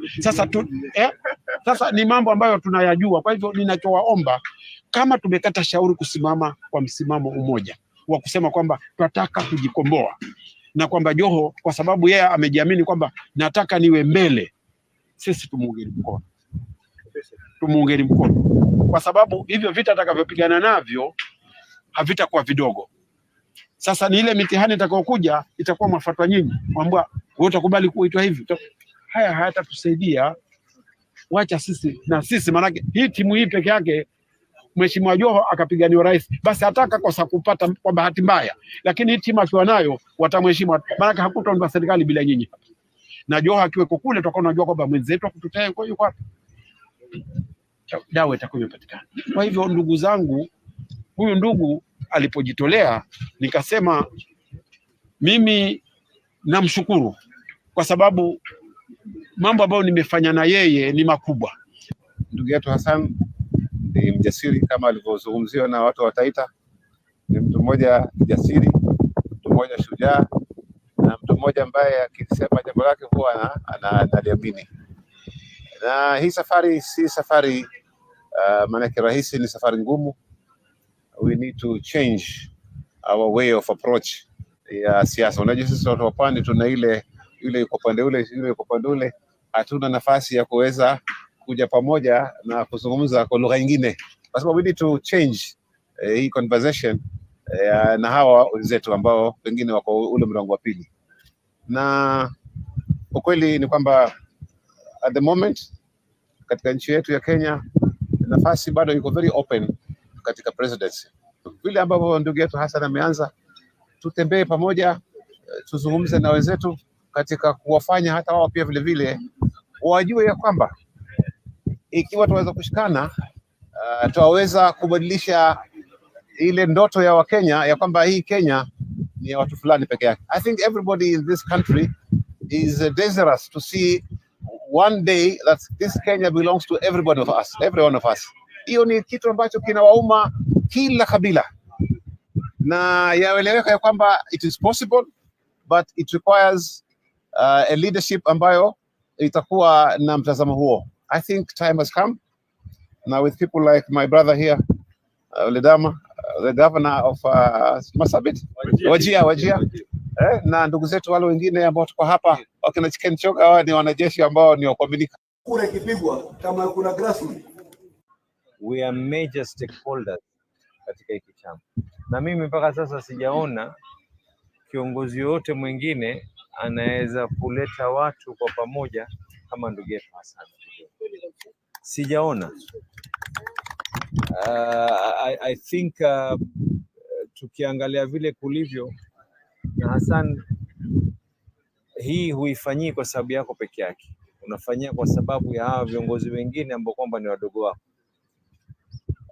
Let their dream not die that wanafaa kufika paka deputy party leader peke yake. Let their dream die ya kuwa wanaweza kufika party leader na presidency as well. And mimi msimamo wangu, na mimi na imani ya kuwa ni msimamo wetu sote, chama ambacho kwamba has united us and has brought us paka tulipofika is ODM. We need to ensure that our stake is inside that party. Wale ambao kwamba ni wabaya tuwatoe nje, sisi tuhakikisha kwa tuko ndani na kuendelesha chama. And as you had rightfully put it, Hassan, the next election, you've been really strong. You've all stood strong, supported Joho in this journey. And now for me, I'll speak like a politician because I'm speaking to politicians. You know, Baba is going to AU. And when Baba is going to AU, he's going to leave this field open. There's no one who has got the monopoly of saying, I'm the one who is going to take this. All of us must stand strong and make sure that we bring our energies to synergize so that we see that the things that you've been fighting for, you have a chance to be able to achieve them. I tell people every day that sisi wote ni wapita njia. You know, Ledama will come and go. Joho will come and go. But what will remain is the land. The people of the coast will always remain.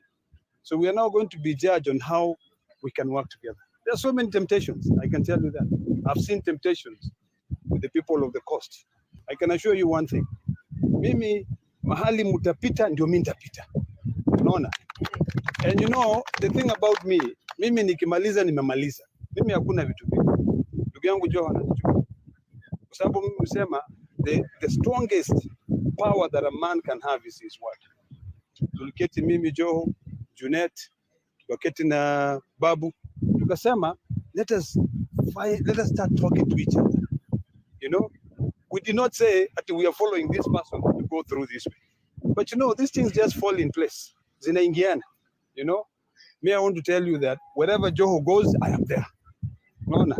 And I know that to a large extent, mahali hawa wote pamoja na Wajir, ndugu yangu, niliona ile moto ilitokea Wajir. Right now, people are listening. They are watching us. And I'm telling you, tukilala, tutapangwa. Na tutapangwa vizuri sana. This is an opportunity for us.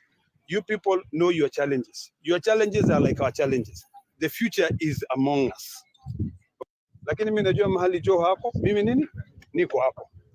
Na nitawaambia hao ambao muuliza mimi niko wapi wakati Raila Odinga akaenda kiapishwa pale, ile ndio struggle ya kweli kweli, mlikuwa wapi?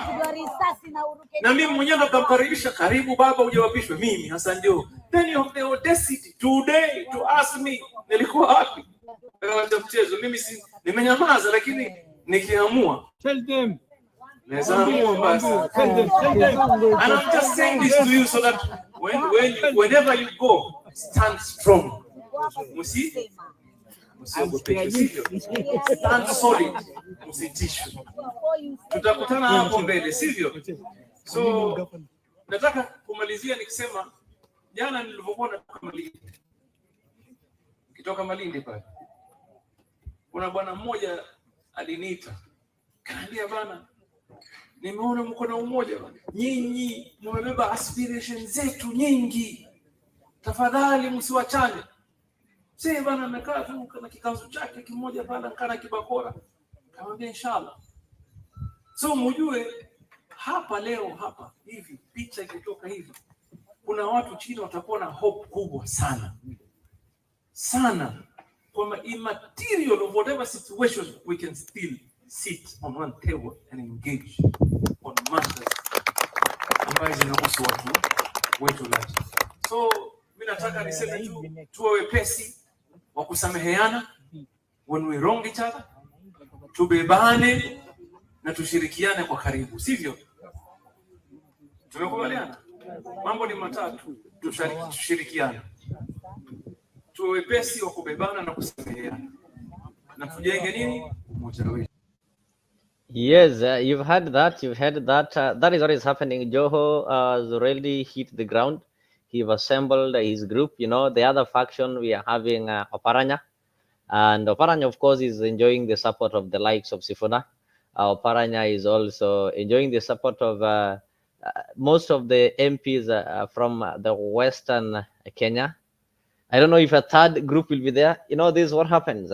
Like when Moi was retiring from politics and from KANU, we didn't see such kind of things because by that time KANU wasn't that popular. So when you see those kind of things, it tells you the magnitude of those parties, and that is why Geoffrey Ruto will tell you that the tsunami that is about to hit the Azimio coalition will shock the followers.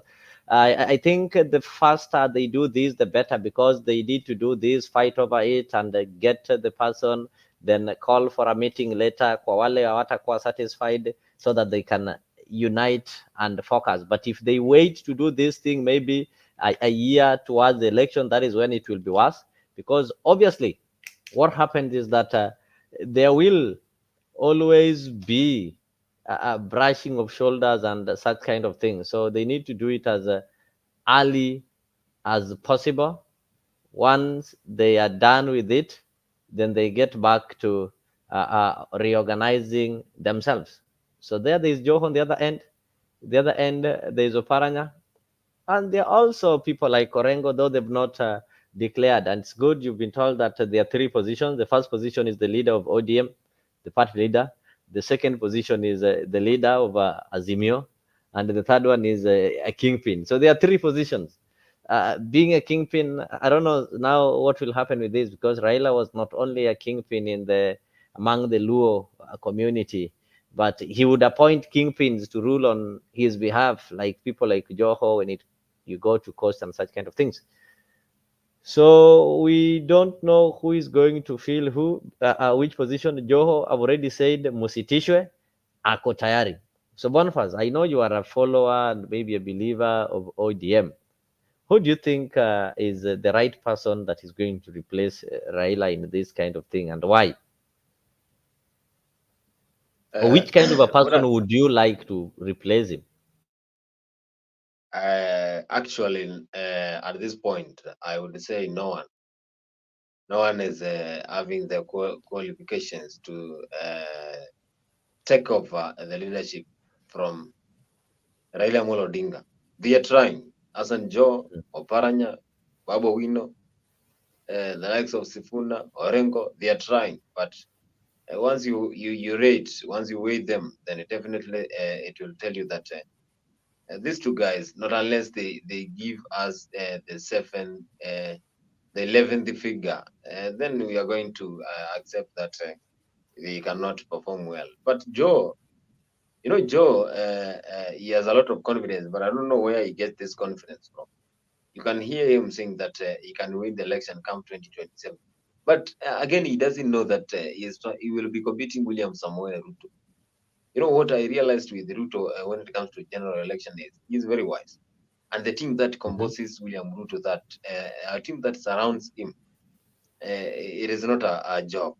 Actually, those guys are so sharp when it comes to any dimension, either in a technical way, either in technological way, either in uh, those agents. They are so sharp. So I think they don't know. They don't know whether they are going to meet that guy who is William Ruto. So maybe they can come together. Babu Wino, Oparanya, Joe, and those others. They come together. They form a coalition. They form a strong team that they are going to fight for election come 2027, because it will be a big shame if they lose again come 2027, and of which the probability of them losing is 99.9, because William Ruto cannot accept to be one-term president. So they need to have a strategy that is extraordinary, a strategy that is not known by William Ruto, so that they can win the election. And it will not be easy. It will be a tough game, tough competition come 2027. So they need to upgrade their socks. They need to set a better way. They need to come together. This way now they are trying to separate so that they can show followers who they are and who they can manipulate. Then definitely they will get a big shame when it comes to 2027. But I think that they have that senator who is Ledamo Lekina. That guy, personally, I always tend to believe that he is very brave. I don't know why. He always handles things in a brave way. He talks like he has the third last. So maybe I heard him trying to endorse Joe, but now he has to think and know that they will be facing William Ruto come 2027. It will not be easy.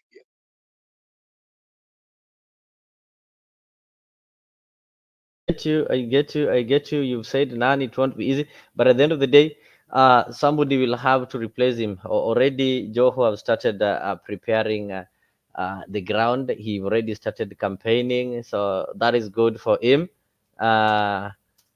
We are Let waiting them to give see. Kalonzo Musyoka. Let them give Kalonzo. No, there are three positions here. We have the leader of ODM, Azimio, and the kingpin. So when it comes to Azimio, then that one is obvious. They can give it to Wipe or something like that. And now Musyoka is not a member of ODM.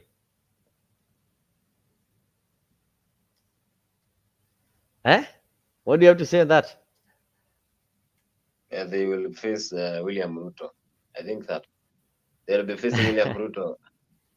So Kalonzo will try to show them that he can, but definitely, I think they need to come together. Kalonzo can be there. The Kingpin now, Yeah, of course, Kalonzo is Kingpin. already working out. He's also on the way. You see him currently, he's campaigning and doing everything because he knows very well when Raila leaves, there's a battle for the, how do you call it?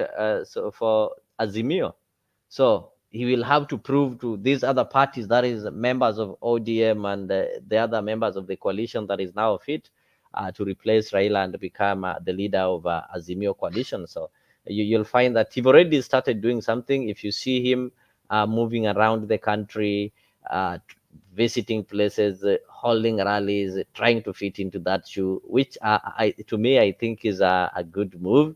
He just needs to prove himself. Karua also told him that right now he needs to work on marketing himself, things like that, so that when it comes 2027, he will easily convince these other parties. He can say that, okay, I, Kalonzo, I'm going for it. So let ODM give me a deputy, something like that. So ODM can decide to give a deputy. Maybe if it is Joho or Paranya or Babu Wino or whoever, I will be interested in something like that. Huh?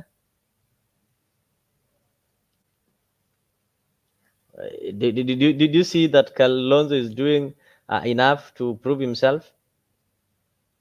He's trying.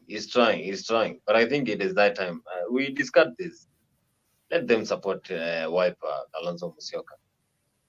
He has been giving them a lot of support when it comes to this. Somebody is saying, Geoffrey is saying that for Sifuna, unless Kenyans want to reward noise making instead of performance. I don't know how you gauge the performance because if you look at the constitution, I don't think there's any senator in Kenya who is really performing in his duty than what Sifuna is doing. The role of the senator is purely legislation and to legislate things that are related to the county, the county bills and such kind of things. Something that Sifuna is religiously and passionately doing in the Senate. So Jof, unless there's something else, unless you want the senator to come and distribute the bursaries, which is none of their roles, actually they don't get involved also. They don't get involved in any physical development. You won't see them launching roads. You won't see them distributing sanitary pads. They don't have a budget.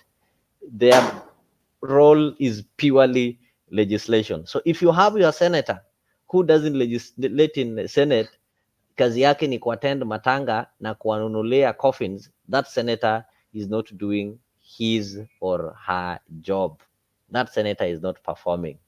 Among the performing senators, I'm sure if you go and check on the Hansard, nobody beats Sakaja and people like Okio Mtata. Those are the most performing senators, unless you're talking of another Sifuna. So Sifuna is also a youth. Sifuna is somebody who's bright. He can really be, but the position he's having in a party is one of the most powerful positions. That is the Secretary General. That is the engine of the party. You know, party leader is just ceremonial. You are a party leader, yes. But the day-to-day activities of the party is managed by the Secretary General. The Secretary General ndiye ataandika barua ya suspension. The Secretary General ndiye atasign agreement. That is why ODM got it right when they formed it for the first time. I think Professor Peter Nyang'nyong'o was the first Secretary General.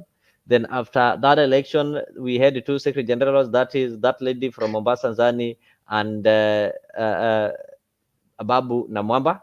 Then Sifuna took over. He saw there was a vacuum when Ababu Namwamba misbehaved, and he declared himself a Secretary General, something that he now done for the last 8 years, and it's really perfect.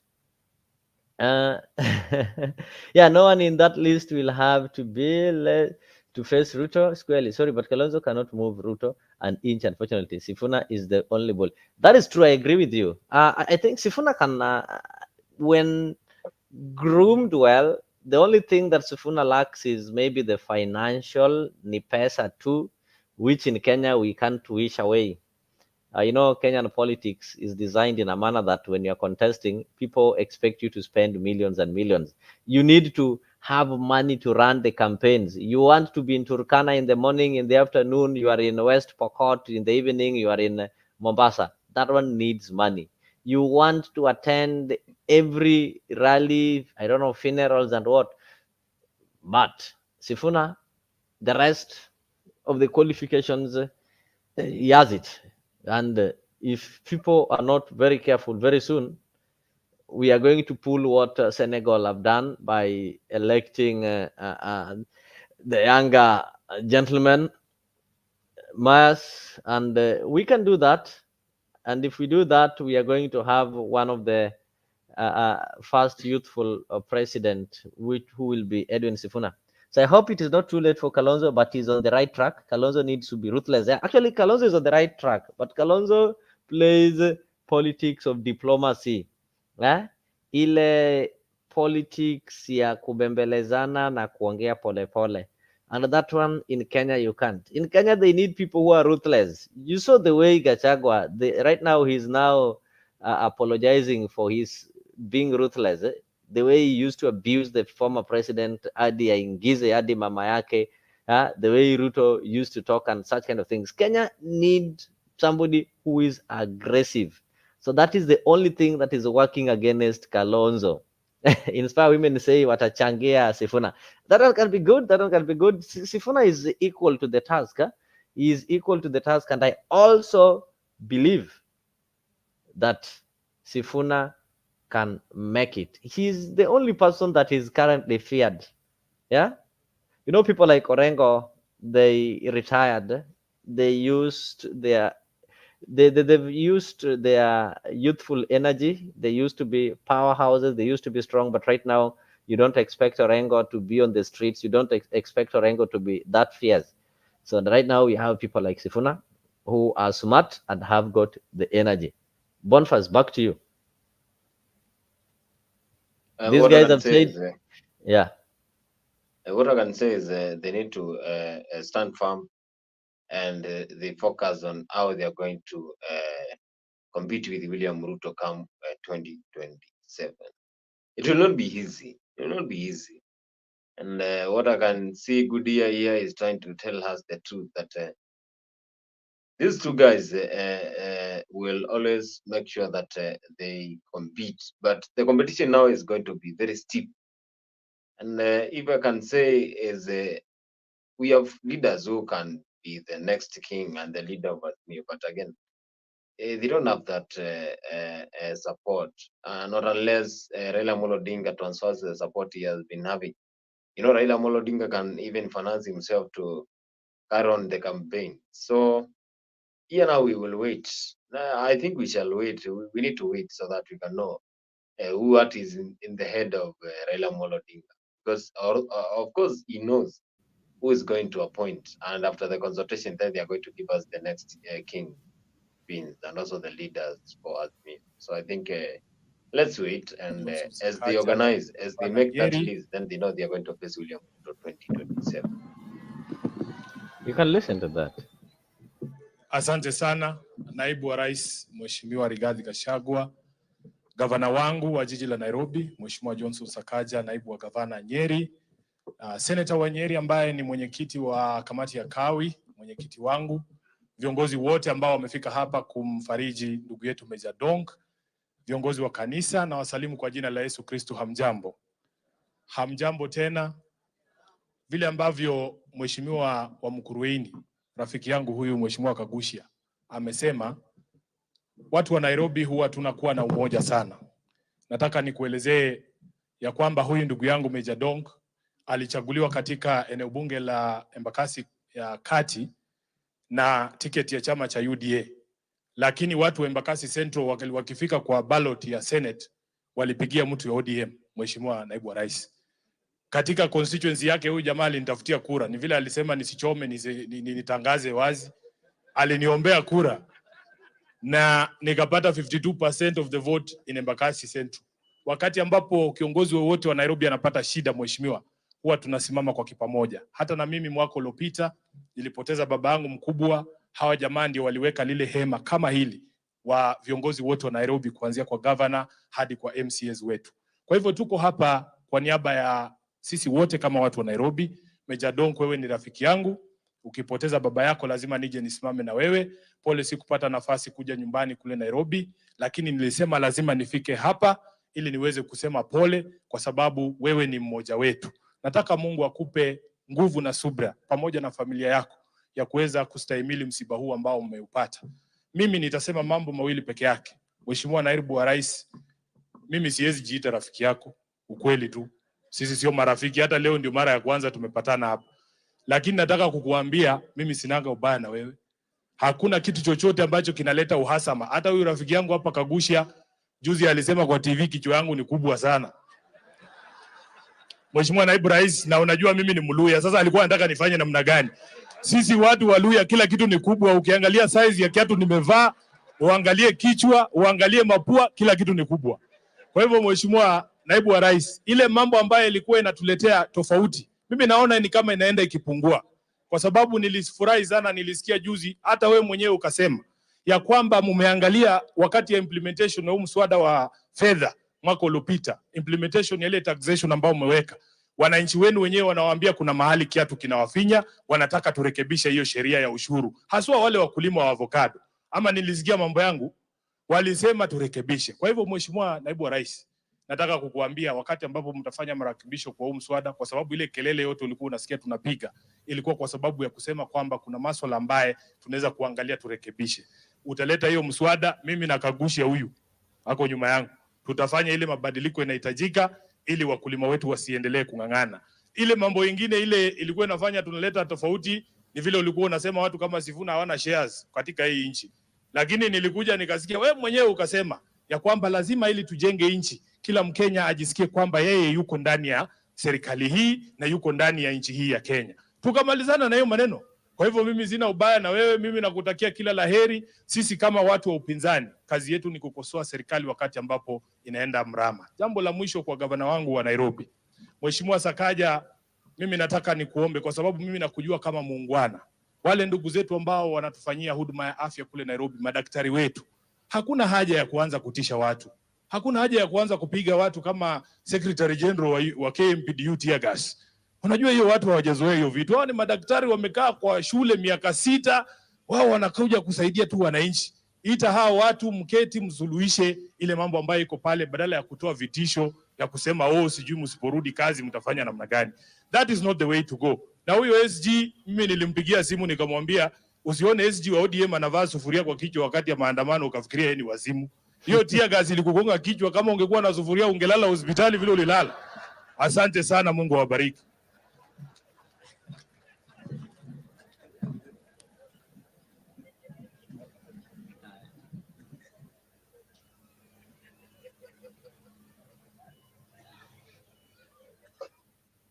Yes, that is the Sifuna. That is the kind of energy that I think Kenyans need right now. People who can speak to the power without fear, without blinking an eye, without thinking of what will happen to them next. So, Boniface, I think you've given your opinion on this takeover. We've also tried to look at what has happened that has made Gachagua realize that now he needs to ask for some apology, and he needs to reach out to the Kenyatta family, something that he did not intend to do, or something that nobody thought he would do.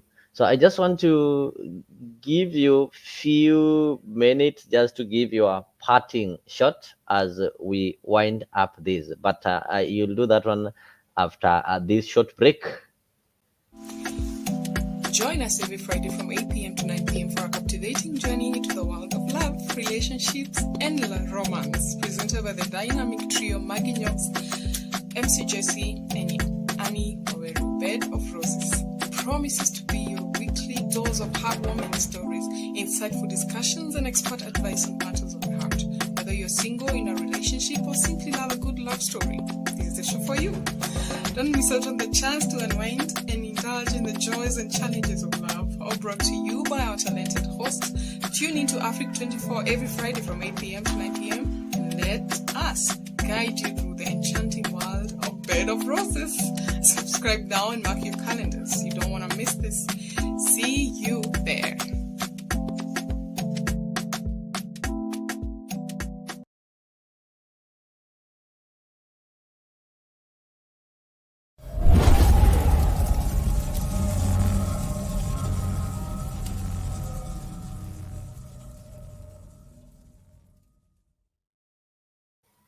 Boniface, your parting shot on this.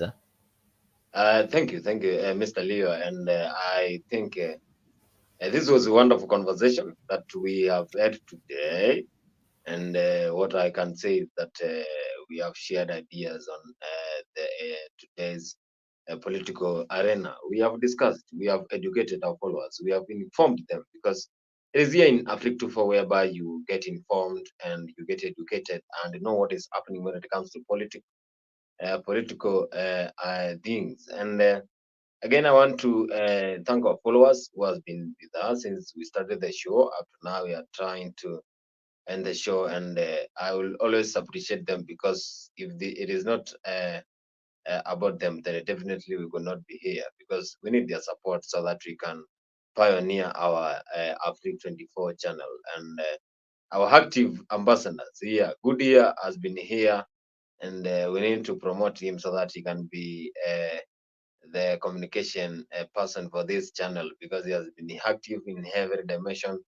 Inspire Women, thank you so much for always being there. Geoffrey Ruto and also Ruth Apondi, thank you for always sharing your comments. And I think Kenyans who have been following this conversation have got what it entails, and they have been informed and educated by this Africa 24. And personally, I want to say, when it comes to politics, this one is a mind game. You need to be very sharp, because when it comes to political things that happens in our country, I think it is only public whereby they take these things serious. Those politicians, they don't consider them as enemies. But again, when they come on stage, then they are going to say anything that it comes on their mind. So I want to thank everyone. And thank you so much, Leo, for giving me this company again for today's show. And I want to wish everyone a happy Monday, because Monday is meant for blues. And we were always here from 10 up to midnight. We are always here so that we can educate our followers. And from Monday to Sunday, Monday to Monday, we are here. And let them not forget that we have Bed of Roses, whereby we discuss what happens when it comes to marriage and love. You know, God said in Bible we read that in terms of those three things that I gave you, you must have love, you must have faith, you must have hope, and then you must have love. And the greatest thing of all, make sure you have love. So that is where we always arrange things when it comes to love. You know, we have to experience challenges when it comes to love. So Bed of Roses, go to cover here at 8 p.m. every Friday, and you will enjoy. Thank you so much, Gio. And Right, thank you so much. And from my end, I just want to wish people a good night, a good evening, and a good morning to the ones who are waking up right now. So let us meet tomorrow, same place, same time. What we're trying to do, as we have this kind of conversation, we are not only connecting people with the political stories that are happening within the country, but we're also trying to expand this kind of conversation so that we can be able to get some informed information that is going to shape the decisions that we make. Most people do make mistakes, or they make wrong decisions simply because these things they are not aware of. But as we discuss here, we are able to get to perceive things differently. We are able to learn that which we did not know, and we are also able to unlearn that which we ought not to have learned. So from this end, I just want to appreciate everybody who participated in one way or the other in this kind of show, and welcome you to always join this political talk show. And if you've not subscribed to Afrique, kindly do so, because that is the only way that you can help in supporting this program. Thank you, and goodbye. But what political leader can stand up and say, my party is a party of principles? For the party of Kennedy is also the party of Islam. The party of Jarvis is also the party of Goldwater. Where is our party? Where is the political party that will make it unnecessary to march on Washington? Where is the political party that will make it unnecessary to march in the streets of Birmingham? Where is the political party that will protect the citizen of Albany, Georgia? Do you know that in Albany, Georgia, 9 of our leaders have been indicted, not by the Dixiecrats, but by the federal government for peaceful protest? But what did the federal government do when Albany Deputy Sheriff beat Attorney C.B. King and left him half dead? What did the federal government do when local police officials kicked and assaulted the pregnant wife of Slater King and she lost her baby? Those who have said be patient and wait, we must say that we cannot be patient. We do not want our freedom gradually, but we want to be free now.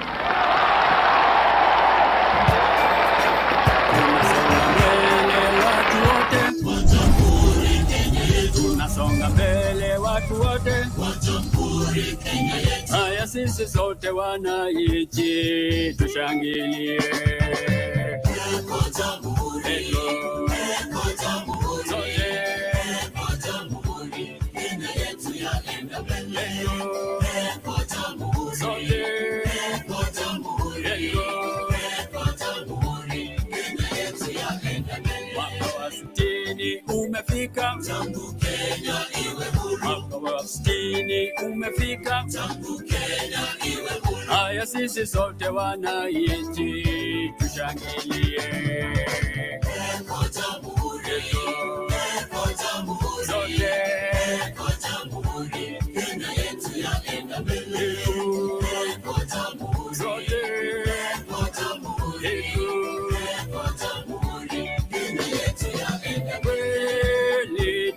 yaenda mbio, Kenya yaenda mbele, kwa elimu twaenda mbele, matibabu twaenda mbele, viwandani twaenda mbele, na mashambani twaenda mbele.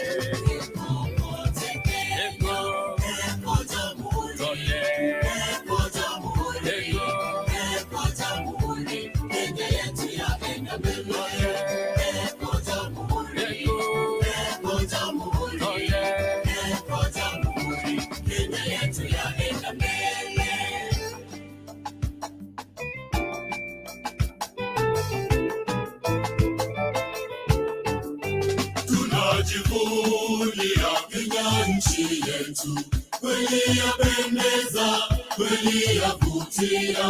Tunajivunia Kenya nchi yetu, kweli yapendeza, kweli yavutia. Kenya nchi yangu nitaitoloza, nitailinda maishani mwangu.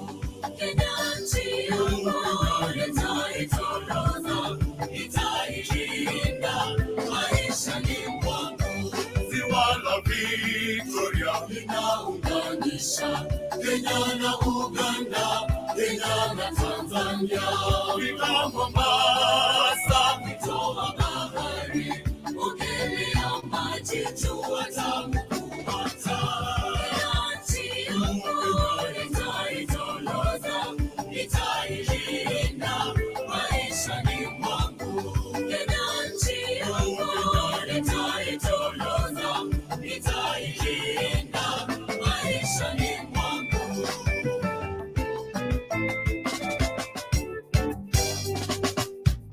PPMC Production. Tushangilie Kenya, taifa letu tukufu, Kenya tunayoipenda, Kenya nchi tunayoipenda, Kenya nchi tunayoipenda. Twajivunia sana tukijiita wa Kenya, nchi yenye baraka, Kenya nchi yenye baraka, Kenya nchi yenye baraka. Kenya makao yetu ni nchi ya kupendeza, kamwe hatutaiacha, kamwe Kenya hatutaiacha, kamwe Kenya hatutaiacha. Wenzangu, Kenya kipenzi chetu, hatutaiacha milele daima. Kenya kipenzi chetu, hatutaiacha milele daima. Kenya kipenzi chetu, nchi yenye upendo, hatutaacha Kenya daima na milele.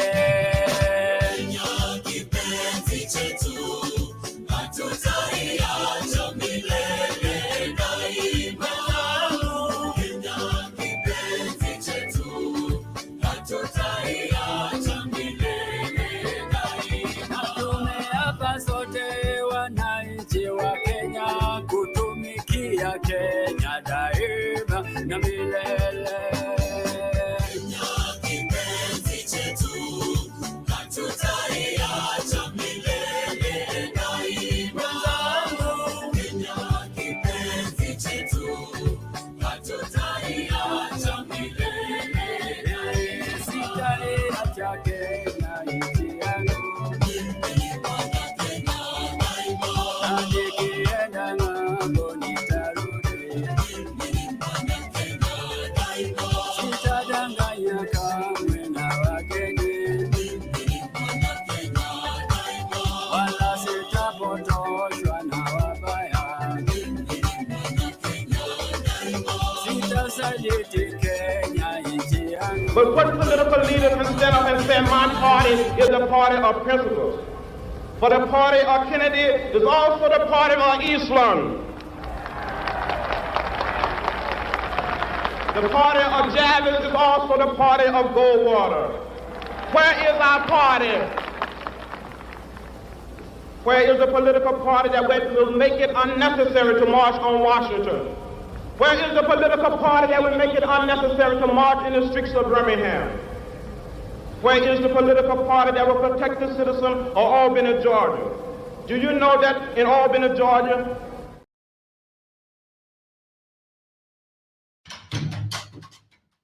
Hi, welcome to the Dons Family YouTube channel. Today we have a very special episode about the Nairobi Expressway. You're going to have a chance to experience and see the rare view of Kenya's most advanced road, the Nairobi Expressway.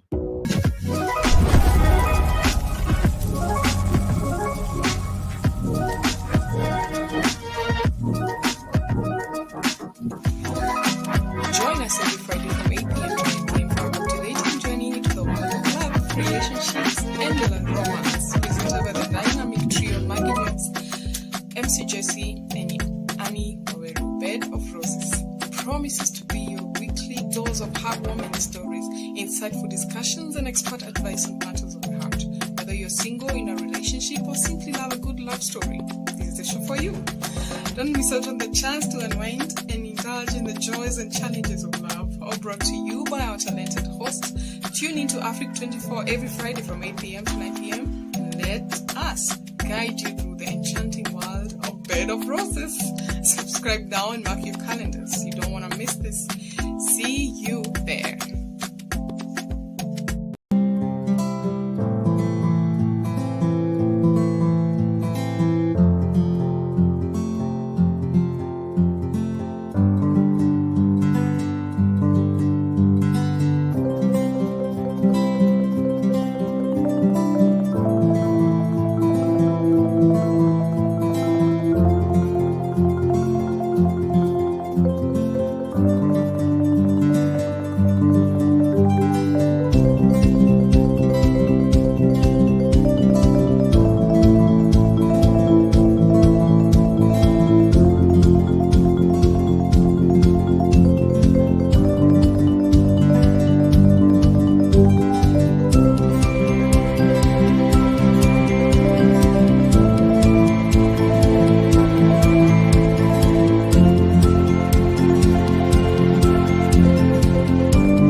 Kenya is home to one of the largest auditorium cathedrals.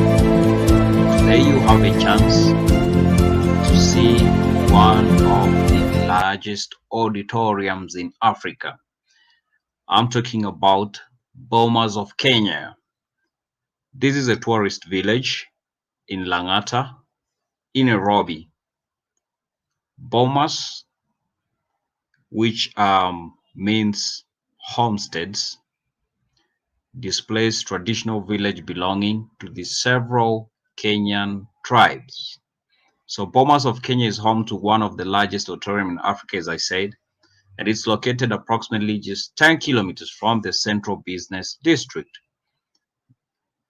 Those who are asking what the word Bomas means, it's a Swahili word that means a homestead.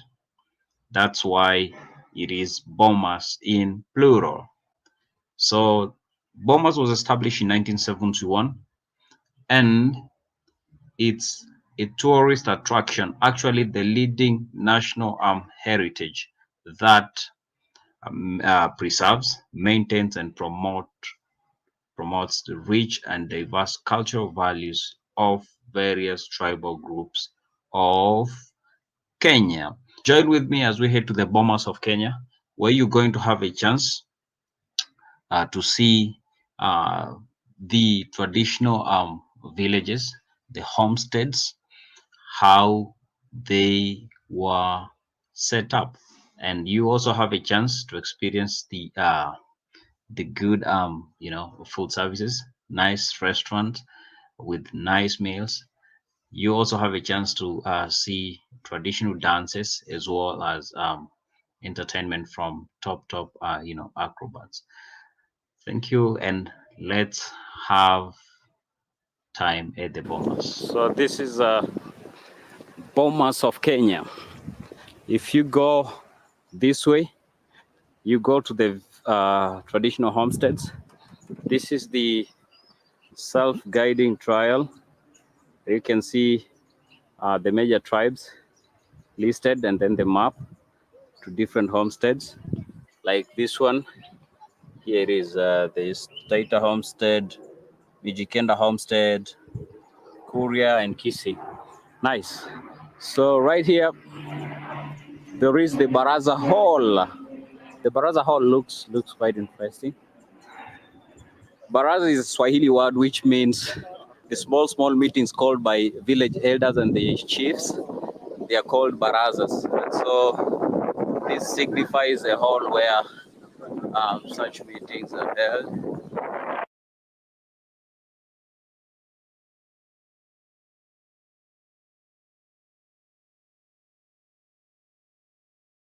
Another hall. That's another hall. Here it is. Jonathan's gonna help you all find out. I'll link in my list because Jonathan.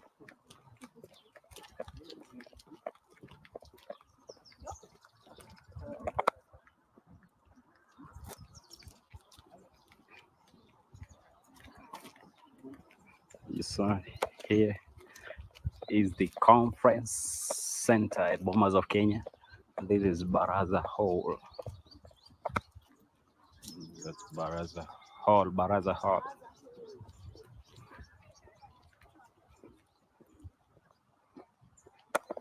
Okay, over here.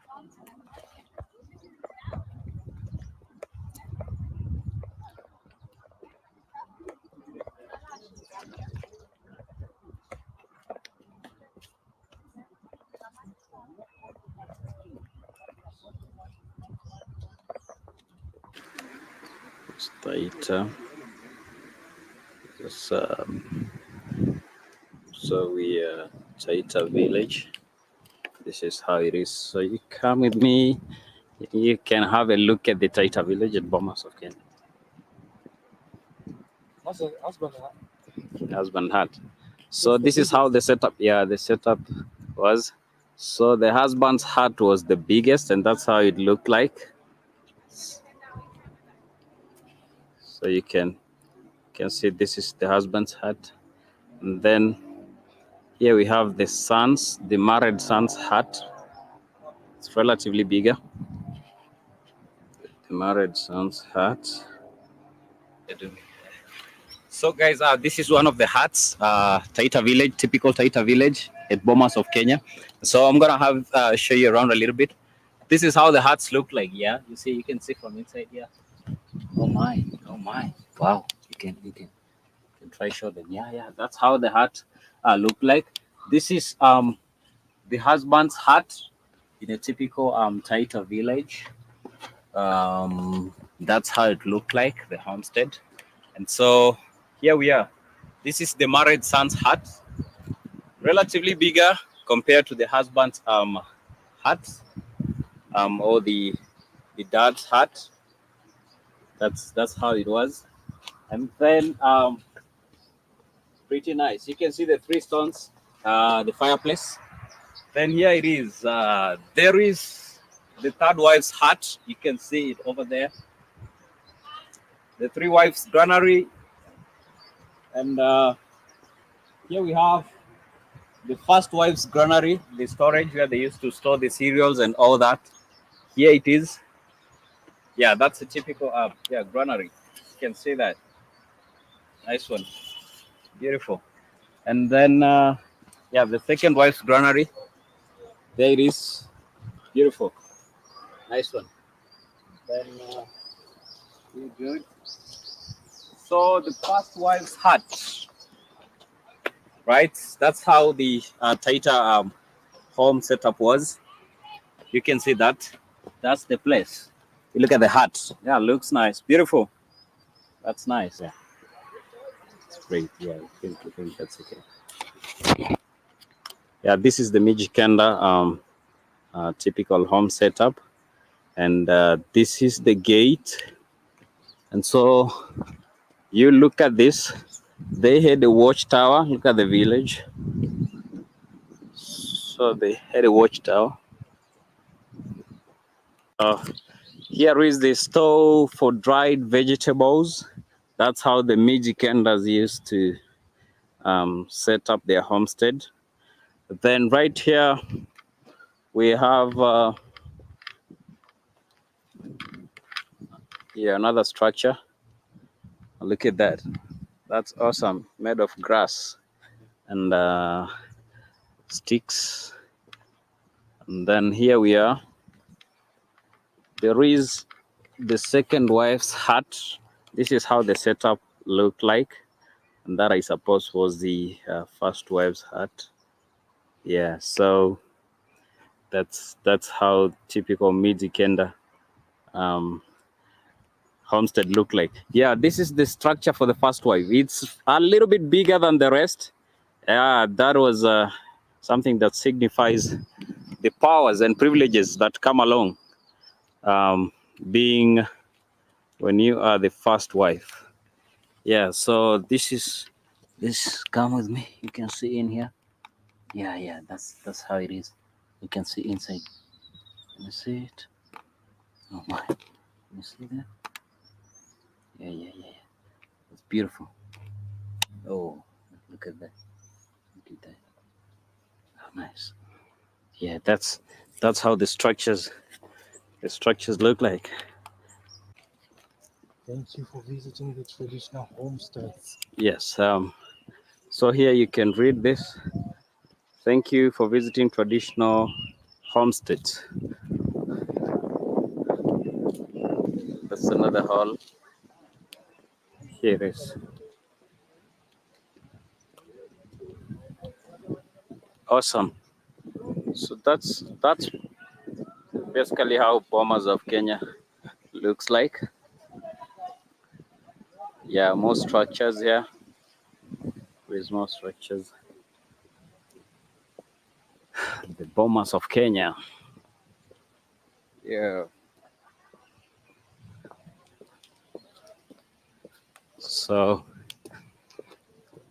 where we are going to is the auditorium, the renowned auditorium. Yeah, Kenyans know about this auditorium. It has been used for major events, public events, and lately that's where the election announcement was made by the Electoral Commission, IBC. So look at those structures, quite nice. Structures look nice. Yeah, you can see that. You can see that. Nice one. Oh yeah. Awesome. See, that's what we have here. See those structures, they look good.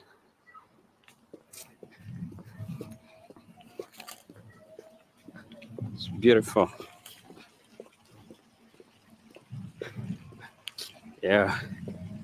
Here is a wellspring. So this is the Utamaduni restaurant. You can see that, the Utamaduni restaurant. Pretty nice. You can have some African dishes, nice African meals. Yes, this is on your way to the auditorium. Here we go.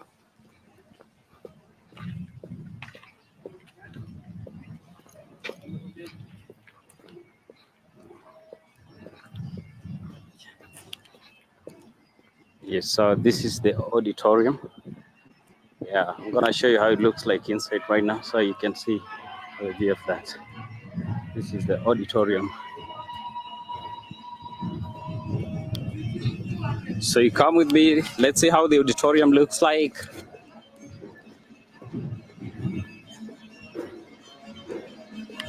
Where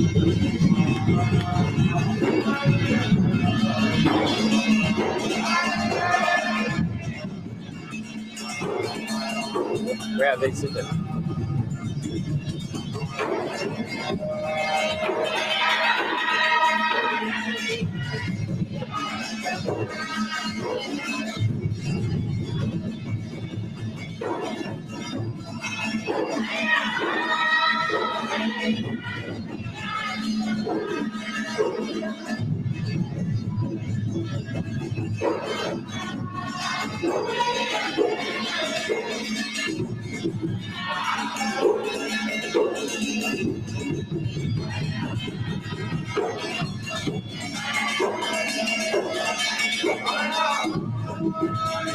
There is some nice traditional music going on here.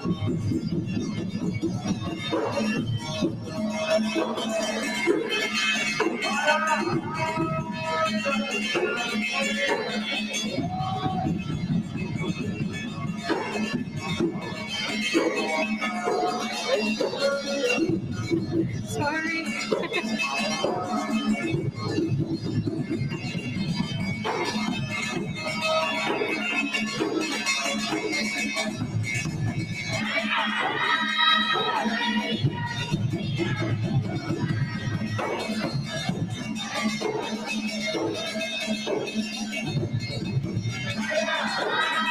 Yeah, so right now we are having traditional, performances. What you're hearing right now is a performance from one of the tribes from the coastal Kenya.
These guys are good with drums, eh? Can you hear that? Oh man, yeah, the drumming is good.